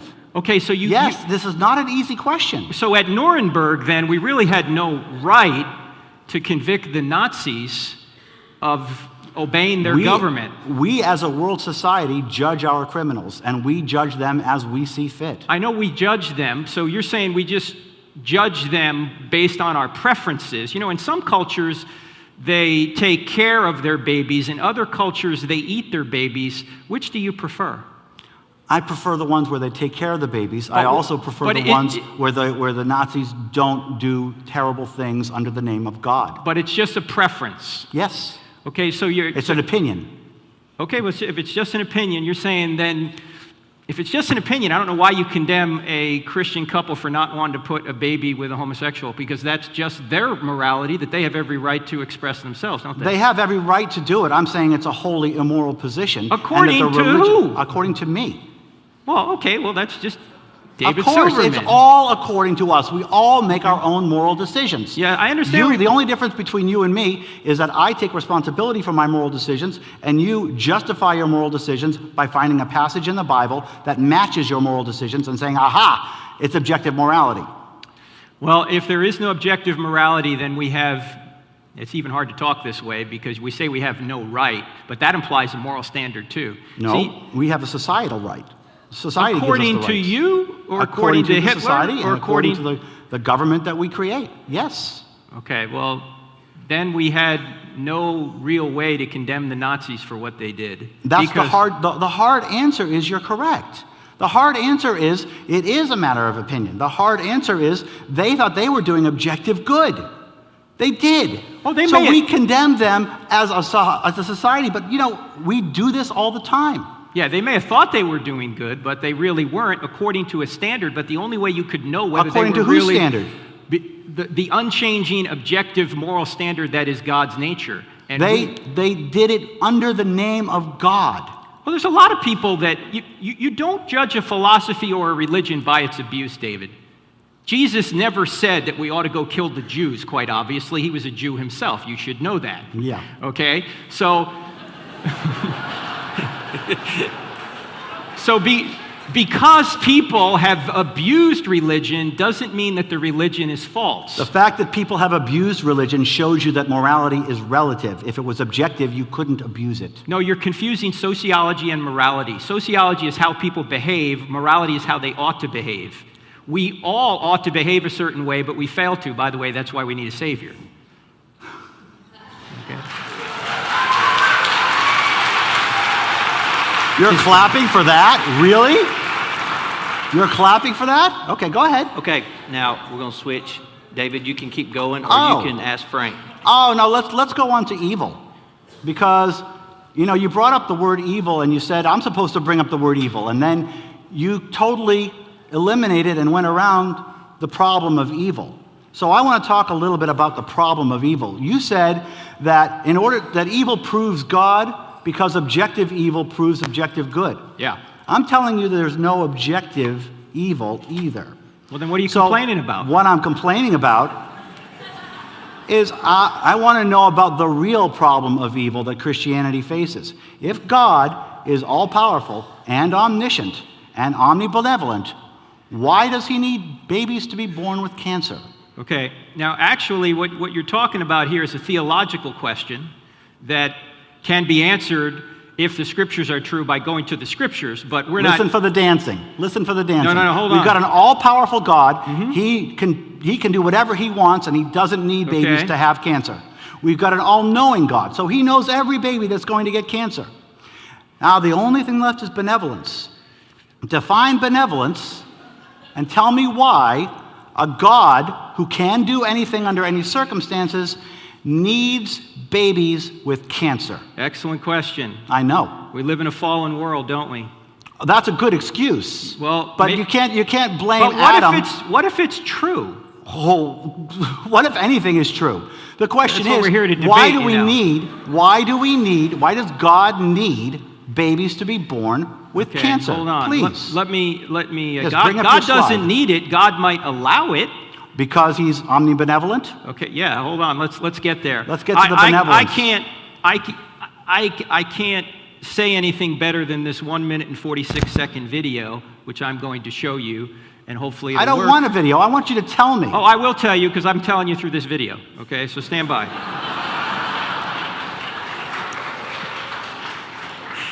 I think we need HDMI 3 on. It is? Hey, stand by. Dun, dun, dun, dun. Dun, dun, dun. All right. This better be good, man. It's better good. be good. If it's not good, I'm totally going to kick your butt. Hey, there's no on such thing as good. It's all relative. It is all relative.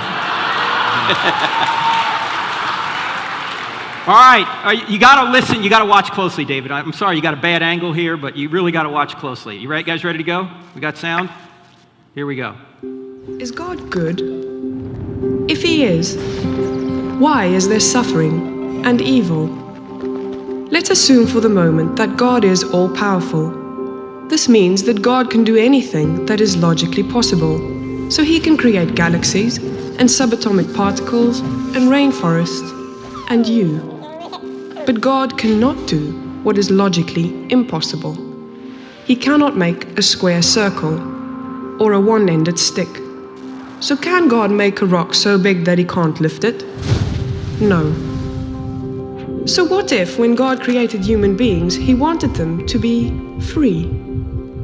Freedom's a good thing. But if humans are to be free, they cannot be forced to obey God. Because freedom without choice is like a square circle. It's a logical contradiction. No choice, no freedom. God didn't want robots. He wanted real people. The first humans endowed with the awesome power of free choice abused their freedom. The tragic consequences of their bad choice and our bad choices ripple across the world. God is responsible for the fact of freedom. but humans are responsible for their acts of freedom. But let's remember, we don't suffer alone. God will put an end to suffering and evil. And God became a man to suffer with us. God is good, and He wants real people like you to know Him, but the free choice is yours. So the ultimate answer to the question is we have free will. And why do we have free will? Because that's the only way we can have love. Free will. Yes, free will. You're which, actually by the saying way, God wants babies to be born with cancer so that we can have free will. We couldn't have free will if babies didn't have cancer. No. What I'm saying is That's what you're the saying. entrance of evil into the universe was a result of free choice. And the reason we had free choice was because that's the only way we could have love, but this also creates the possibility for evil. The entrance of evil into the universe was a result of free choice. Yes. Let's talk about that for a second, Yes. okay? Adam and Eve are in the Garden of Eden, and God is there with them. Okay. I'm sorry, you brought it up. Yeah, no, I'm allowed to do this. I understand You that. want to keep going on this? Yeah, I want to finish the thought here on evil, if you don't mind. Yeah, let's Okay. keep doing this because Okay, this all is right. good stuff. Okay, all right, good. Because when it comes down to it, Adam and Eve are in the Garden of Eden with God, and God is omniscient, and God knows the future, and God puts the tree of knowledge of good and evil in spot X. Yes. And when He does that, He's omniscient, and He knows Sure. that Adam is going to eat that fruit. Yeah. He knows it's going to cause the fall of man, and billions of souls will go to hell, and according to you, babies will start being born with cancer. Okay. If He puts the tree of knowledge over here, it doesn't happen. Or if He doesn't put it there at all, it doesn't happen. But God puts it where He knows with 100% certainty that Adam is going to eat of that fruit. Who made that choice? God knows the end from the beginning, Yeah. and He created the universe, and He created He knew what would happen. Anytime you want to answer the But question. I'm getting there. But that doesn't mean people don't have free choice. And you're saying that God then could not have done that if somebody sins. Well, let me ask you a question. That's not what I said at all. What I asked you was, uh-huh. who made the choice in the Garden of Eden? You Adam. said Adam and Eve did. Adam Yeah. and Eve made the choice. Now, let me ask a question. Let me put it this way. God knows with 100% certainty that if I put the tree of knowledge here, billions of souls go to hell and babies get cancer, according to you, which doesn't follow either, but I'll let you pass on But the point. wait. But if Stop. I put it over here... Oh, no, hold on. No, this is the There's point. nothing wrong with babies getting cancer because it's all relative. You know what? I judge that. I judge that Well, to be that's wrong. just your personal But you're problem, also then. avoiding the question in a great big way. No. If you Now- allow me to continue with my presentation, I'll go into it. Another video? I want you to answer me. It's not another video. Okay, answer me.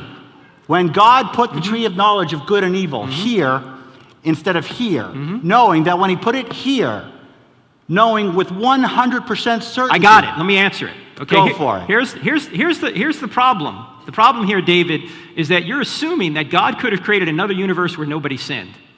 That, while it's logically possible, it might not be actually achievable with free creatures. So sin was not an option. No, if God creates a universe with free creatures, He might not be able to create a universe where everybody freely chooses not to sin. So He creates the universe we're in now, people freely choose to sin, and then His job, the whole purpose of the Bible, and we're not really even here to talk about the Bible, but since you brought it up, the whole theme of the Bible, from Genesis to maps, is one word. And that is redemption. You have paradise lost in Genesis, paradise regained in Revelation. You are totally avoiding my question. No, I'm getting there. Before Adam ate that apple, he was without sin. Yes. Before he ate that apple, he was without sin. God put the tree here. Yes. He knew it would cause the fall of man. Yes. God pushed Adam and Eve out of the Garden of Eden. God made the decision. Yes. God made the choice. And then God made the choice to go in and rescue them. So that's what the redemption's all about. God chose. David, I think they'll clap for anything in this audience. God is the villain here. God is the one. Wait! Stop! Yes. There's no villains because there's no good or evil. You've already said changing so. the subject. No, I'm God not. is the one who made the choice. I'm not changing the subject. You said evil entered into the universe because of a choice. I'm submitting to you that it was not Adam who made that choice. Who was it? It was God who made that choice. God made a choice. So God's a villain. God's the one who sent you to hell. God's the one who sends everybody to hell. God's the one who caused the fall of man, and He did so with intent, with deliberate. God is an ass. Nobody sends anybody to hell. You send yourself there. God sent everybody to hell. That's David, good, but you're not listening to the argument if you're applauding. David, people who are in hell are there justly. Okay? Oh, well, who's justice? Well, there is no justice according to your worldview. Okay, hang on 1 second. Yeah. Let's stop with the applause. Okay, let's just stop with the applause so that we can get more time in here. Okay, and we're getting a little off track. The topic We can change. Was which better explains reality, atheism or theism. Yeah, Now that's we're why getting we're into talking about the Bible theology which is now, fine yeah. if y'all want to go there, but that wasn't the topic. That But we you started still on. haven't made the answer to my It's question. It's still you. I still want to talk about this. All right, let me continue. Well, no, it's not my No, turn. that's right. No, wait. Who just you? He was asking Oh, yeah, me. it's his choice. Yeah. Okay, It's but his you choice. still got 40 seconds. Go. I still got 40 seconds. What I want to know is if God made the choice to put the tree of knowledge here instead of here, isn't it true then that the sinless Adam was merely a pawn? No. And that God made the choice to cause the fall of man? Because there's a faulty assumption in your scenario here. You're Yes. assuming that if he puts it over here, it doesn't happen. He knows. If he knows he's 100% Yes, foreknowledge. yes. So he knows if he puts it here, it happens. Let me finish. If he puts it here. David, let me finish. Yep. It might be that there's... All right, now it's your turn. You can keep going, or do you want to change the subject? Giants are better than the Patriots. Oh, come on. They are. Oh, come on. Yeah. That's too far, man. That's too far. Where were we? Oh, it might be that there's no other scenario whereby sin ultimately wouldn't enter the world. Again, let me say this again. What is logically possible might not be actually achievable with free creatures, okay? That's the problem here. You're assuming that God could have created a universe where nobody ever sins. Well, if there are free creatures, there might not be any universe whereby nobody ever sins. This is not my point at all. My point is that free will is eliminated. There is no such thing as free will if God is omniscient. Oh, no. That is my point. Oh, no, God knew the future when he put the tree there. Look, I knew you'd be here. Does that mean I caused God you to be here? knew if I drop this, does it have a choice to fall? Yeah, but you see, that's not an agent. We're agents. We But make decisions. If I have 100% foreknowledge, and if I know with 100% certainty that if I put the tree of knowledge here, it happens, and if I put the tree of knowledge here, it doesn't happen. If I have 100% foreknowledge, like your God supposedly does, I would be the villain by putting it here instead of there, because Adam would have no choice, because I have 100% foreknowledge. Wait, I have 100% foreknowledge. It's my time. It's my time. Hey, it's my time. I let you play a video. I let you play a video. Yeah, it was cool. It was good. Well, not by your No, party. it wasn't Get good. to your point. Get to your point. My point is that you're avoiding the subject You know of what? God. If you would let me being the bad answer- guy. All right, now let him Go answer. for it. Again, it Yeah. might not be actually achievable. You're assuming that if he puts it over here, they're not going to sin. Well, maybe if he puts it over there, they are too. Let me also point this You out. didn't have to put it anywhere. Well, then there would be no creation. But you see, There would be a creation. It would be all perfect. No sin. Comparing a moral world to a non-world, there's no way to compare them. Okay? Now, just because you know something doesn't mean that you're choosing or that the person doesn't have free will. I mean, you have a 16-year-old daughter. You knew when you had her that she would sin one day, but you're not responsible for that sin. Yet I you don't choose have to have 100% foreknowledge. I can't cause her You to knew sin. she would sin because she's a human being, yet you chose to have her. But Adam was without sin. He was perfect Yes, at the and time. he chose, but God can redeem. He didn't choose. He had no choice because God put the tree of knowledge of good and evil Let me where ask he you- knew Adam would eat the fruit with 100% Let's assume certainty. you love NFL football, which I know you do. Okay? And one day, your Sunday, you're away from the TV, so you've got TiVo, and you record a whole bunch of games while you're away. Then on your way home, you hear the scores on the radio, and you go, oh, I didn't want to hear the scores, right? But then you come home, and you elect to watch the Giants and the Patriots, and we know how that's going to turn out. It always turns out the right way every time, right?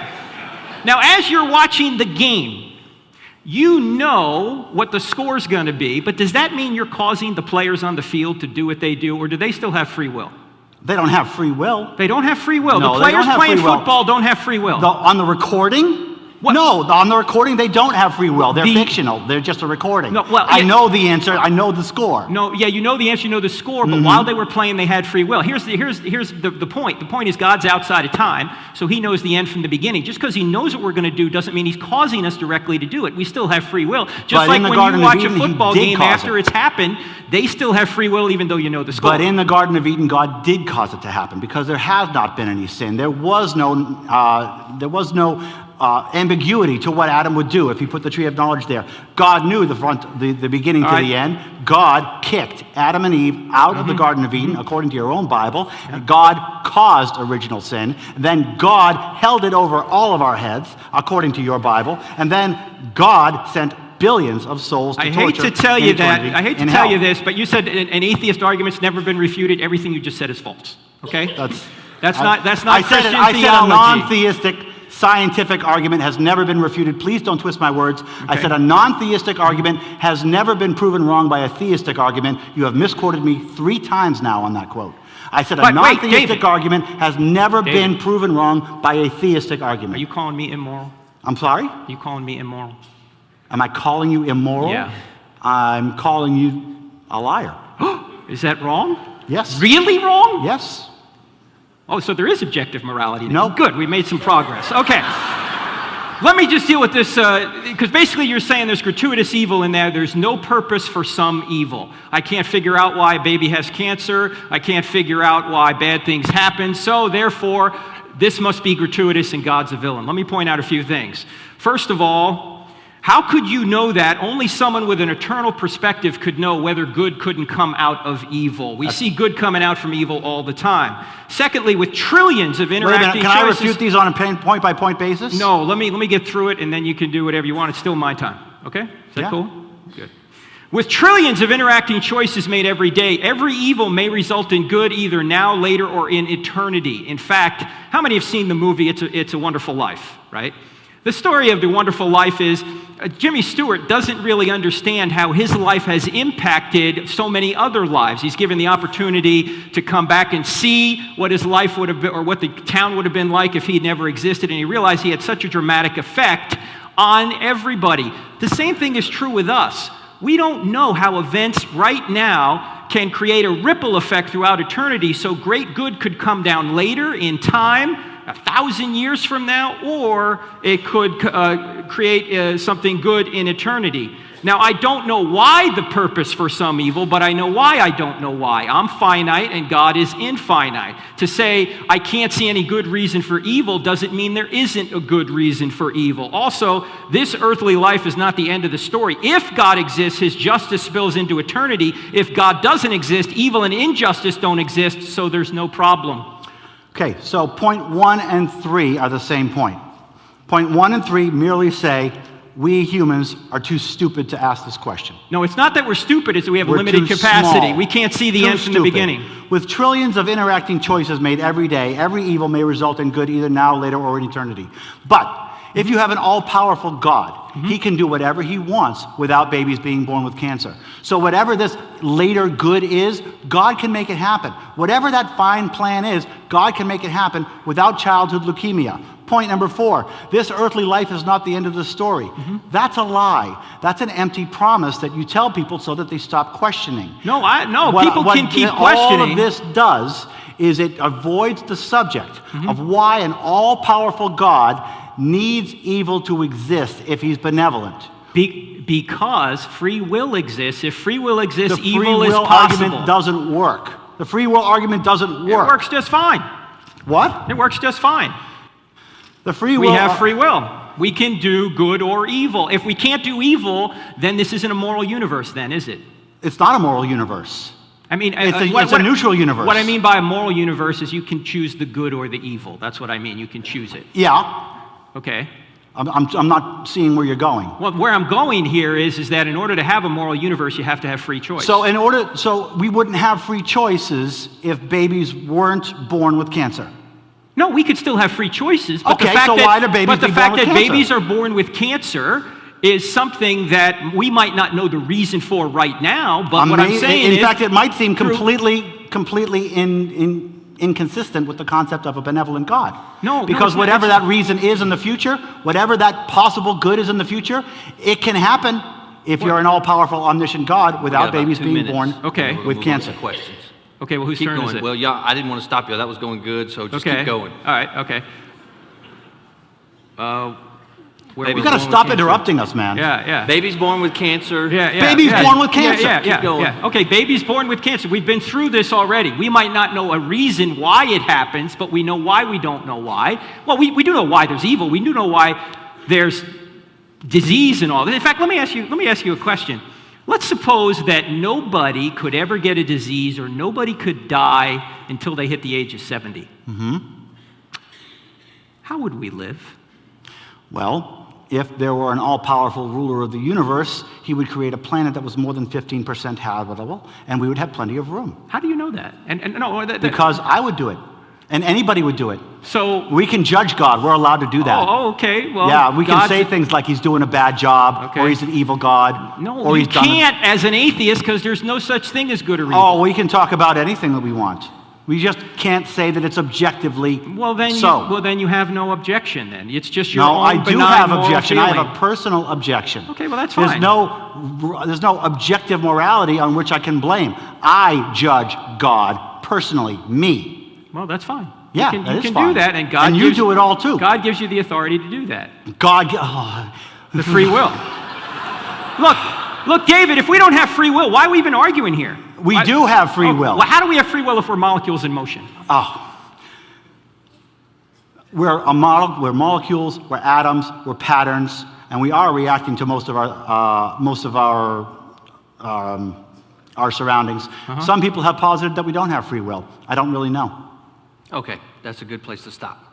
All right, now you guys go back to your corners. No, we're just getting started. Come back to your corners. You want us to keep going? Now we're ready to do... Sam Harris posits that we don't have free will at all, that we're all just machines. Then why should we believe what Sam Harris writes? He didn't have free will writing it. That's right.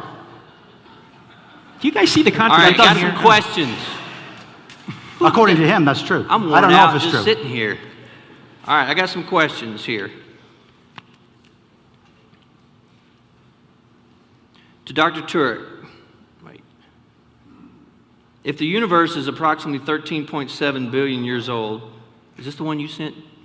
Did you send that one? Is that the one I want to ask? Chuck? Okay, I'm going to ask it. If the universe is approximately 13.7 billion years old, the Earth is 4.5 billion years old, life is 3.5 billion, and the human species is about 200,000 years old, and Christianity is 2,000 years old, why would a God wait so long to create his beloved children?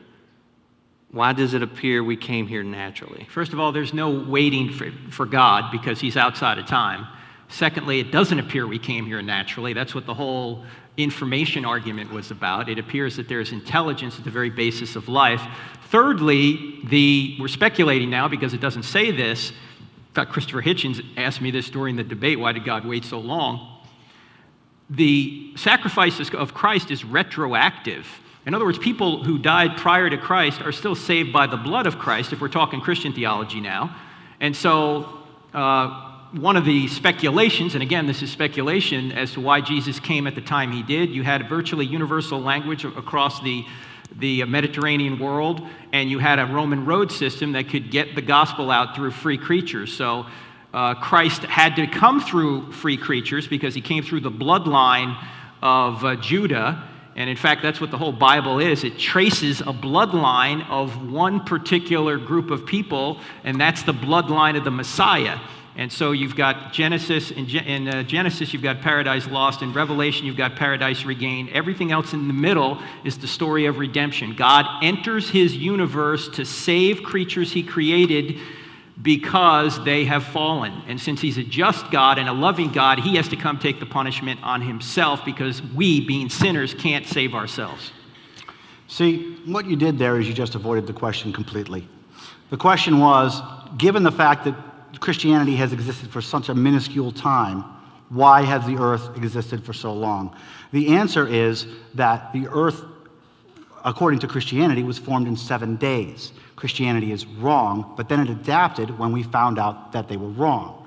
The whole concept of the long creation day is new because we proved that there was no 7-day period. Actually, so the reason that there was this gap is because when Christianity was invented, the earth was only supposed to be a few thousand years old. Actually, David, that's not true. Actually, it is. Augustine, it also, no. it's my time to talk now, Frank. It's also... Are you answering the question too? Well, yeah. No, What? the question was to him. Yeah, I know.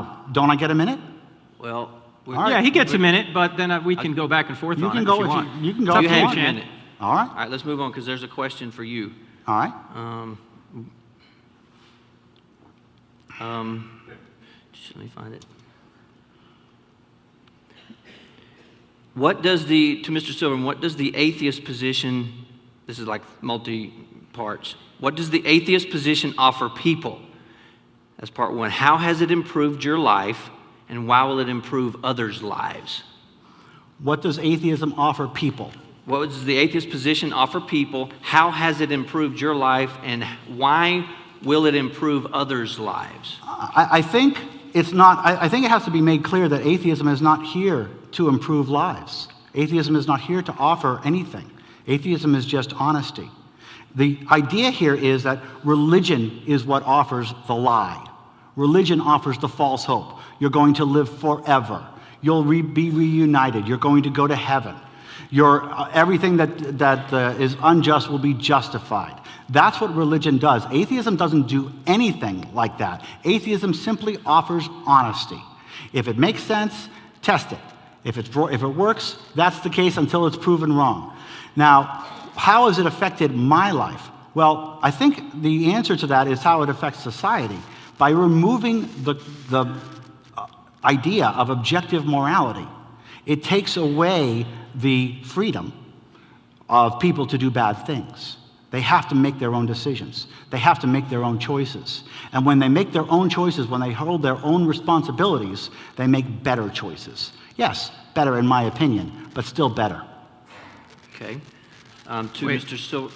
I get a Okay, response you got a to minute that. for that. I just want to point out that everything he just said there implies standards that atheism does not provide. He just talked about justice. He just talked about good sense. He just talked about something being proven. He just talked about freedom. He just talked about bad things. Those things don't exist in an atheistic universe. Yes, If they we're do. molecules It's in all a motion- matter of my opinion. It's Well, all a David, matter of all of our it's his minute. opinions. David, we cannot argue opinions because then there's no truth we're both trying to get at. The very fact that you're here for a debate is an admission that there's a truth out there that I'm saying I'm closer to and you're saying you're closer to. If truth just exists in your head, then we can't debate anything. It's just everything's your opinion. So by definition, I automatically lose the debate because I don't believe in moral objectivism? You don't believe in anything objective. That's right. Well, then what are we here debating? The relativism. That's right. But there's no debate if relativism's true. Everything's a matter of opinion. So nobody can win a debate. It's Nobody a matter can of lose a opinion. debate. We're trying to convince these people who's right and who's wrong. Nobody can be right or wrong if there's no objective reality. See, that's the problem. There is objective reality. There's no objective morality. Okay, we need to move on. Frank, Are you sure about that? are any of your assertions of evidence falsifiable? Oh, sure, yeah. Let's take information for a second. I mentioned Take Out the Garbage Mom, which is 1,000 volumes of an encyclopedia long in the small, an amoeba. If we could find natural forces that could create specified complexity, that's information, then the idea that it requires intelligence to create that information is falsified. And we can continue to look for this kind of natural laws or these kinds of natural laws that can create messages like Take Out the Garbage Mom or John Loves Mary. We can continue to do that, and if we ever find those natural laws, then we can say, well, intelligence wasn't required at all. So it is falsifiable. The problem is we've been looking, we continue to look, and in all our prior experience, natural laws do the same thing over and over again. They don't create specified complex messages like DNA.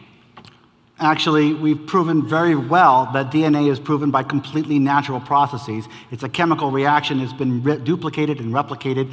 So you have been proven wrong, and people can do this all the time now. This is another untruth, Frank. David, this is another untruth. There is no physical, we have a chemical, or complete false biological record. reason why the letters are in the order they're in. Your DNA is different than mine. Yes. How did natural forces come up with different DNA? Inheritance. That's how it works. The initial DNA, where did it come from?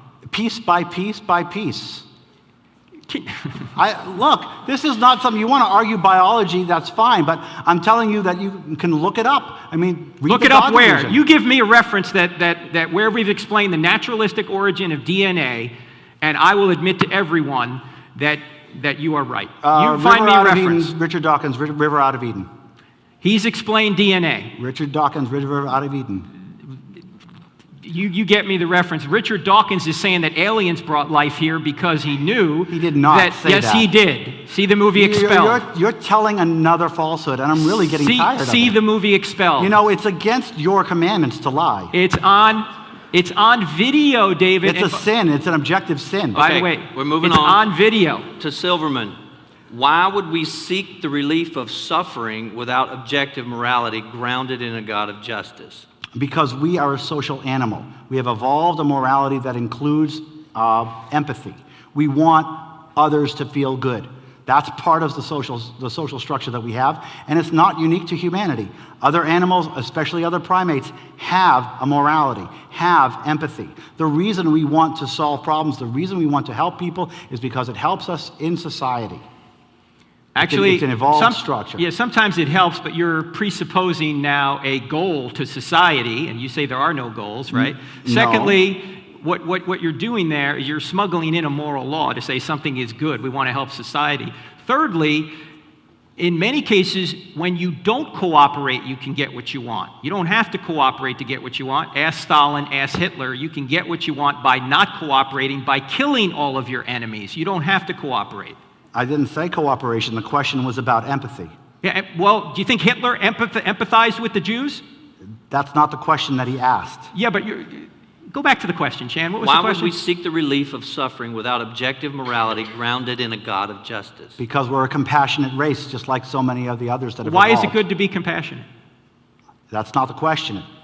But you're bringing elements of the theistic worldview in to defend your position. Compassion is not a good thing if we're molecules Why in motion. would we seek relief of our fellow man? Mm-hmm. Because compassion is evolved into us. Okay, I got two more for you, David, and then Frank, one more for you. Do you maintain that all arguments that conclude in the existence of God are God of the gaps? That's the first part.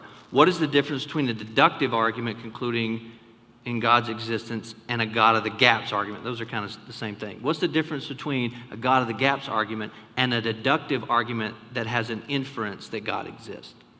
Well, they're actually pretty close. First of all, I think the first part of that question is most of it is God of the gaps. So you're saying that all the arguments that is used in classical theism, such as the ones that Frank mentioned, are God of the gaps. Well, I think that's what the ontological, the refutation for the ontological argument is not God of the gaps. Well, let's just go with the ones that were mentioned, the cosmological, moral, and teleological. Yes.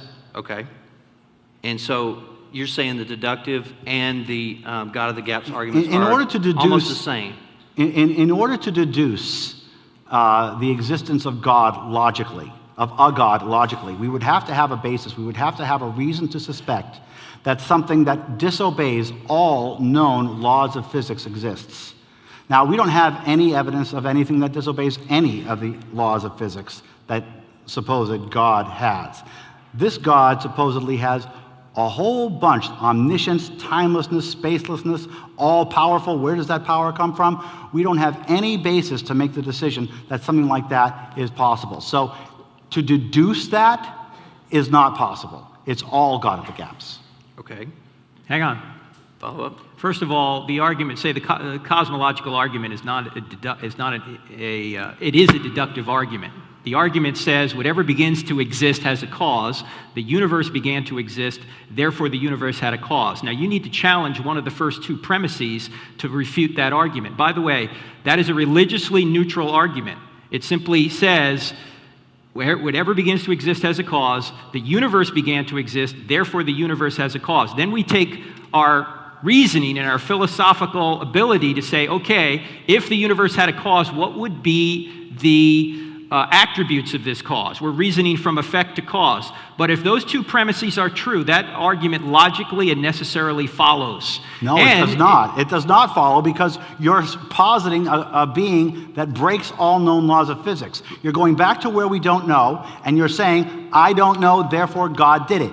That's what the God of the Gaps argument is. David, right you don't into understand the difference between a deductive argument and the implications of the argument. Oh, okay? Please enlighten me. The deductive argument is what I just said, those two premises and a conclusion, okay? Now, the implications of the argument is where we go to try and figure out, okay, what caused the universe? And if space, matter, and time had a beginning, which is what all the evidence shows at this point, in fact, Valenkin just did a paper. But there is no evidence at all that space, matter, and time had a beginning that was caused by a conscious entity. You are imposing that. It becomes, you said it was a religiously neutral argument, yes. And you're right, until you say, I don't know, therefore God did it. Frank, there is nobody on the planet that knows what happened before the Big Bang. Okay, you well don't then, know, I don't know. Hold on. Nobody. Then why aren't you an agnostic? Why aren't I an agnostic? Yeah, you say nobody knows. Are you changing the subject right now? No. You said, I don't know. Why aren't you an agnostic? Is there no organization that says AmericanAgnostics.org or what? Agnosticism is a form of atheism. It And is. knowledge is a relative term. And as I said in my slides, one of the tricks that theism uses is to assume that in order for you to say no, that you have to have complete knowledge. It's a word trick. No, I agree with you. Okay, You don't. all right, we gotta go. You don't have to have complete knowledge, I agree with you, but that deductive argument is religiously neutral. What you do with the implications Is and it a seems religious reasonable. argument. No, it is a philosophical argument No, that it if is a space, matter, and religious time argument had a when you say beginning. a God did It it. has religious Stop, implications, stop, but it's stop. not a religious argument. All right. David, last question for you, and then Frank, last question, and then we'll wrap it up. Ask Mr. Silverman, what is your comfort to those who suffer from natural disasters? Well, the thing is that natural disasters are disasters, and tragedies happen. And that's why they're called tragedies. Sometimes there is no silver lining. Sometimes babies die. Sometimes loved ones die. And sometimes there's no silver lining. Sometimes it's all bad. That's what a tragedy is. We comfort people by telling them that they're not alone. We comfort people by telling them that we support them and that we're here for them. We comfort people by hugging them. We comfort people by letting them know that we are here for them. There is no solace of your baby is with heaven, with Jesus in heaven. None of that exists. With atheism, it's just a matter of I'm here for you. You would agree with most of that, wouldn't you? Oh, yeah, that's what, I mean, if you're an atheist, what do you say to somebody if their baby dies of cancer? Tough.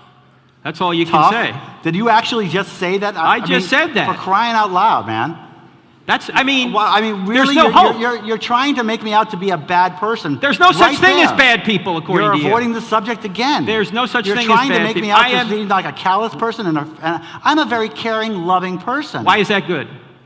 I'm a very caring and loving person. Why is that good? And when somebody hurts, I comfort them. I'm glad you do. And that's good. Okay, last in question. my Really good? opinion. Just your Yeah. opinion, okay. All right, Frank, and we've kind of dealt with this, but if this is the question, if you want to go to it in a little more detail. If God is all was powerful, really rude, man. if God is all powerful, why does he not remove evil? If he's not all powerful, why call him God? He is all Epicurus. powerful, and he hasn't removed evil yet, but he will. Actually, he won't remove it, he'll quarantine it.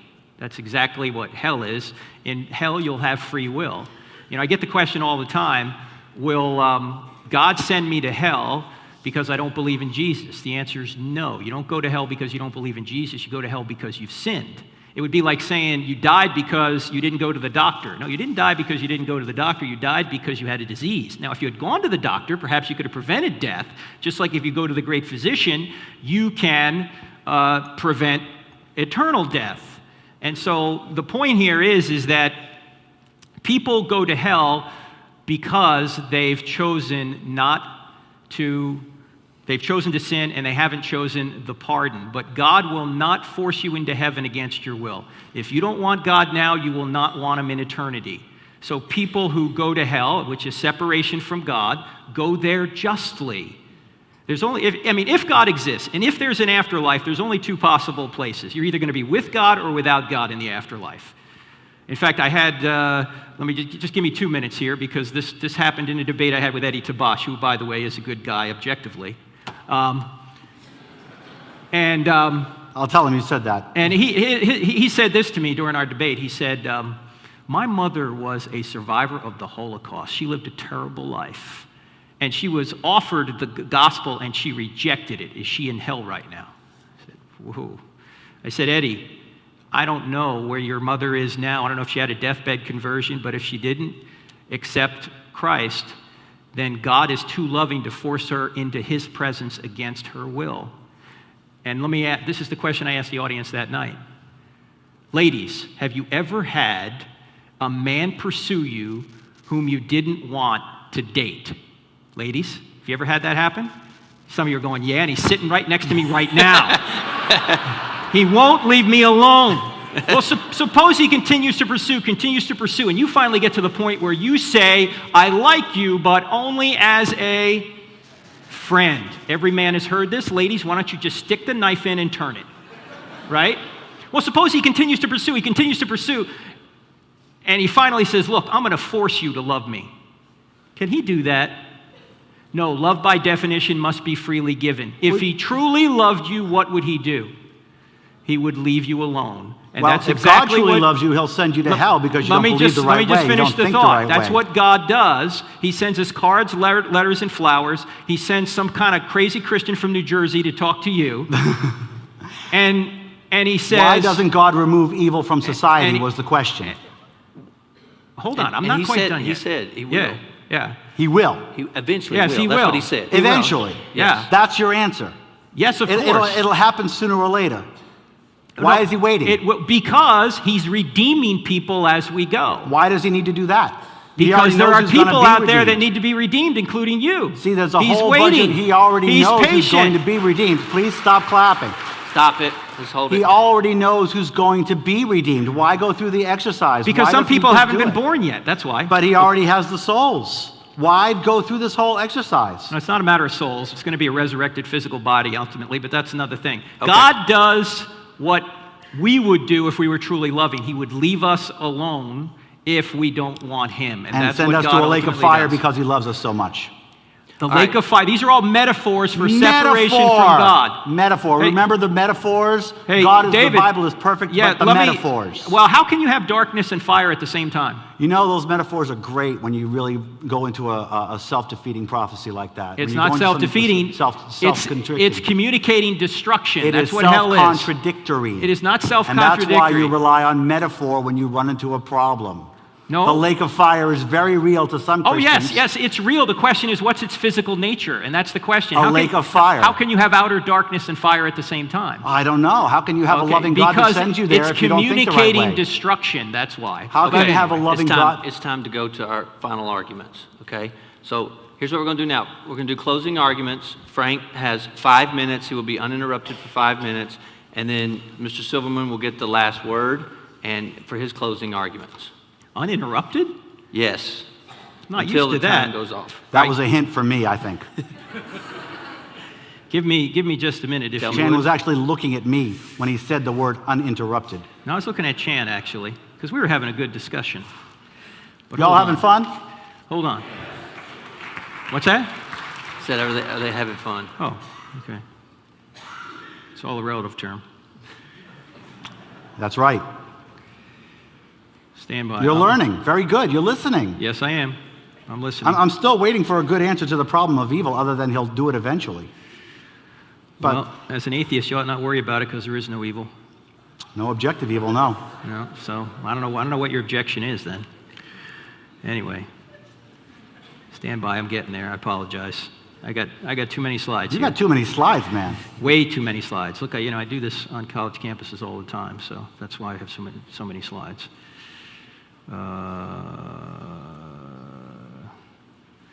Hold on. I know it's here. There it is. All right.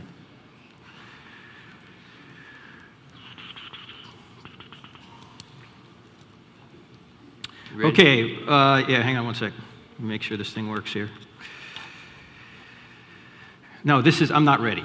Duh. Why don't I just go back to the beginning, all right? Let me give you the whole presentation again. Hey, here it is. You guys ready? All right. Here it is.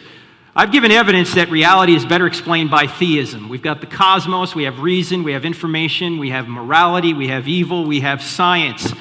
David must refute my arguments and give a case for atheism. He just can't complain about what God does or doesn't do. David has to explain how reality is the way it is in the absence of God. David has given no arguments on how all of reality can be explained by atheism. He has only given complaints about the way the world works. Now, we mentioned that these are the 6 arguments I've been using. Let's take this from an atheistic perspective now. Atheists must believe by faith that the cosmos came into existence and the law of causality was violated, that no one created and fine-tuned the universe out of nothing. That takes more faith to believe than just someone did. With regard to reason, they have to believe by faith that brain matter from an unguided process somehow guides us to truth. How does that happen? Darwin was right about his doubt. If we just have the brain of a monkey mind, why should we believe anything we think? With regard to information, David has to say that the genetic code, thousands of books long, appeared without a coder, just instantaneously. And by the way, Richard Dawkins hasn't figured out how the code could come into existence naturally. If he has, he'd won a Nobel Prize already. With regard to morality, he has to believe there is no objective morality, which he said over and over again, which means human rights don't exist, which means atheists don't have rights, so I don't know what your organization is about. With regard to evil, he has to believe that objective evil doesn't exist, that rape and murder and child abuse are just a matter of opinion.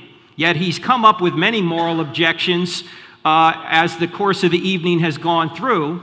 Also, he has to believe that science works even though everything immaterial that makes it work doesn't really exist. All the things we talked about, free will, reason, the laws of logic, the orderly laws of nature, all of these things, morality. How does science work without being ethical, without being moral? It doesn't work because we'll get bad results if we fudge the data. Now, none of these things can be explained by atheism. None of them. In fact, all of these aspects of reality have an immaterial source or foundation. Therefore, when atheists cite any of them to support atheism, they are stealing from God in order to argue against him. And that's all he's done tonight. He keeps using the language of theism to complain about God, but he doesn't provide any evidence for atheism, how this universe could be the way it is. In fact, let me be a little bit more explicit. Consistent atheists must believe that no one created something out of nothing, that the Big Bang was fine-tuned without a fine-tuner, that natural laws arose without a lawgiver, that the laws of logic and mathematics are not objective. This is self-defeating, because as soon as you try and use logic to refute something, you're using logic. If you try and deny logic, if you try and say logic's made of material, you're using logic. If you say it's not objective, what are you using to say it's not objective? Objective moral values don't exist. He's already said that. A genetic code of thousands of books long just popped into existence without a coder. That mind arose from mere matter. That consciousness and free will are illusions. And that science works even though everything that undergirds it doesn't exist. You have to have a lot of faith to be an atheist. You have to reject what is right in front of our eyes, that these things have immaterial realities that don't exist in an atheistic universe. So David can complain all he wants about religion and about the Bible and about all things he doesn't like, which he's already admitted it's just his opinion. There's not a real objective truth out there. But that doesn't give a case for atheism. In fact, it's easy to smell a rotten egg. It's hard to lay a better one. And he has not laid a better one here tonight. He hasn't provided any evidence for atheism. He's only speculated about how maybe something could be explained without reference to God, but he hasn't come up with any of it. And by the way, these arguments are not God of the gaps arguments. These arguments are all based on what we do know, not what we don't know. How are we 30 doing? seconds. 30 seconds. All right, so as I mentioned earlier, I also want to point out that we're just scratching the surface here. If you really want to go deeper, get my book, get other books, get Mere Christianity by C.S. Lewis, get The Case for the Creator by Lee Strobel, get Reasonable Faith by William Lane Craig and On Guard by William Lane Craig. Get books that David writes and read both sides and try and figure out for yourself. But as soon as you do that, what are you admitting? You're admitting there's a truth out there, and we have the ability to reason and figure out what that truth is. If that's the case, atheism isn't true. Theism is the best explanation for reality. Thank you very much for listening.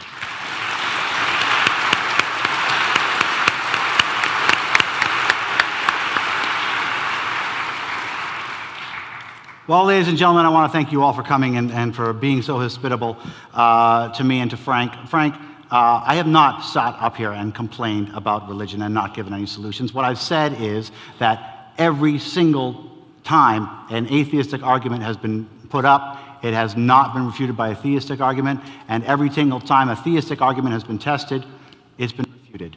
The number of times a theistic argument has been shown to show the real way the world works is 0. Okay? That's a great number. 0, like the number of times that the number of times that you accepted the fact that morality is relative. I mean, the idea is that we're all making our own choices. Now, it doesn't make it easy. It doesn't make it easy, but it is true. I did not say that consciousness didn't exist. I said morality is relative, and I said free will. Some people say one thing, some people say another. I'm being honest. And the honest answer is that when you talk about what I posited, that's because that's all we're doing is positing. We're talking about what happened before the beginning of the universe. Nobody knows. The people who say they know are not telling the truth. They're making it up. They are using ignorance and positing a God that they already prefer, a God that breaks every known law of the universe and saying, that's what did it. It's exactly the same as the God of the gaps that the Neanderthals wondered about the trees.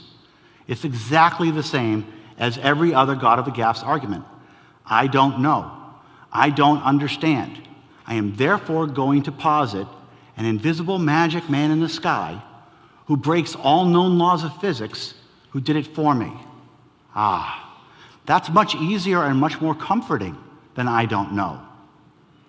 But we're not here to be comfortable. We're not here to say, I want this. This is good because God says it. That's comfortable.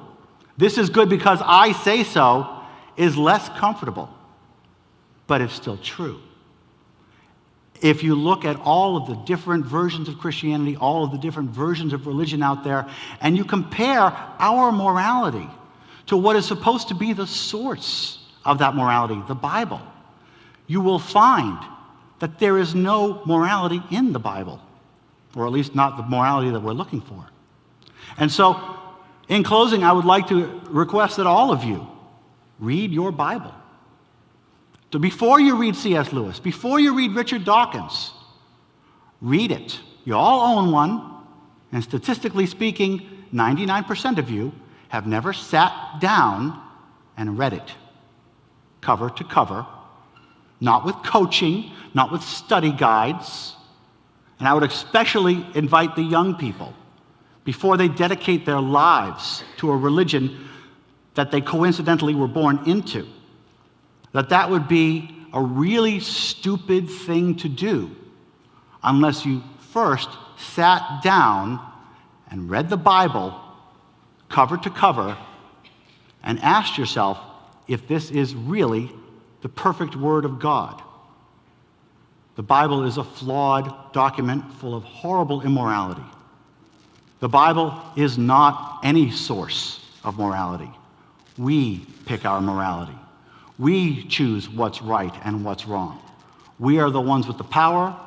We are the ones with the responsibility, and we always have been. I want to thank you again for your attention tonight, and I want to thank you all for having me here. Thank you.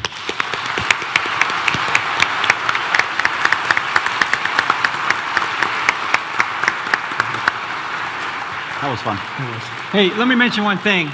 You got to give David another round of applause, because when we were coming over here, He was not feeling well, and he's not feeling well right now. You might not have known that, but he's actually even sharper than he was tonight. So you need to give him a round of applause, because I thought he did very well. I think I was pretty sharp. You were sharp, but you were. That's what I said. But Yeah. you could even be better. Thank you, gentlemen. Thanks, brother. Afterward, I think, Pastor, you wanted to say something before we go. These gentlemen will be out and available if you want to come talk to them. So I'll turn it over to Pastor, and then he will dismiss. All right. Like a friend of mine says, I'm tired like I've been ironing all day. I've never ironed all day, but it seems like I'd be really tired if I had been. Thank you guys so much for being here. I thank you for coming into the Lion's Den. Appreciate that. You know, somebody said, I can't believe you're having an atheist in the church. Brother, you're welcome here anytime, okay? You're welcome here anytime. And we encourage any of you who are not, this may be the first time in this building, we're here all the time. And we'd love to interact with you, to talk with you. There's some questions that you haven't had answered, or some things that you would like to ask. My email address is chuck@broadmoor.tv. No questions are too tough. Send them to me, all right? We'll talk to you about it. We'll dialogue one-on-one, because there's no way we can answer all the questions you have about reality and about the Lord in this short time we have. We did this to help generate in you a desire to be able to be better equipped to be able to deal with these issues. And we're going to help you with that as we go along. In fact, we're going to have a Defending Your Faith crash course here Friday, May the 10th, 7 to 9 p.m., and Saturday the next day from 9 to 12 noon, where we're going to cover these subjects and some others and talk to you about the problem of evil. Because that's a hard one. It really is. That's a tough one. But I've wrestled with it long and hard, and Chan's wrestled with it long and hard, and we're ready to talk to you about that. And some of these other issues that have been brought up. So you can either investigate the faith, come as a means of investigating the faith, or comes as a means to be able better to defend your faith. And you can pick these cards up. You don't have to write it down. They're at the welcome centers. You can pick them up on the way out. Just a little square card. It'll be the only thing on the desk there. Also, if you'd like the DVDs, there are iPads on the welcome center, and you can order the DVDs there. You don't have to if you have access to the computer, because it'll be available on our website as a webcast. But if you would rather a DVD, by all means, order one and we'll get it to you. All right. Our Lord, we thank you for the opportunity to gather here today. We thank you for those who believe and those who don't believe. We thank you that you created us with an opportunity to know you. And it is our will to know the truth and to teach the truth. May that be our sole desire, and may we never be satisfied with anything less than the truth. In Jesus' name we pray.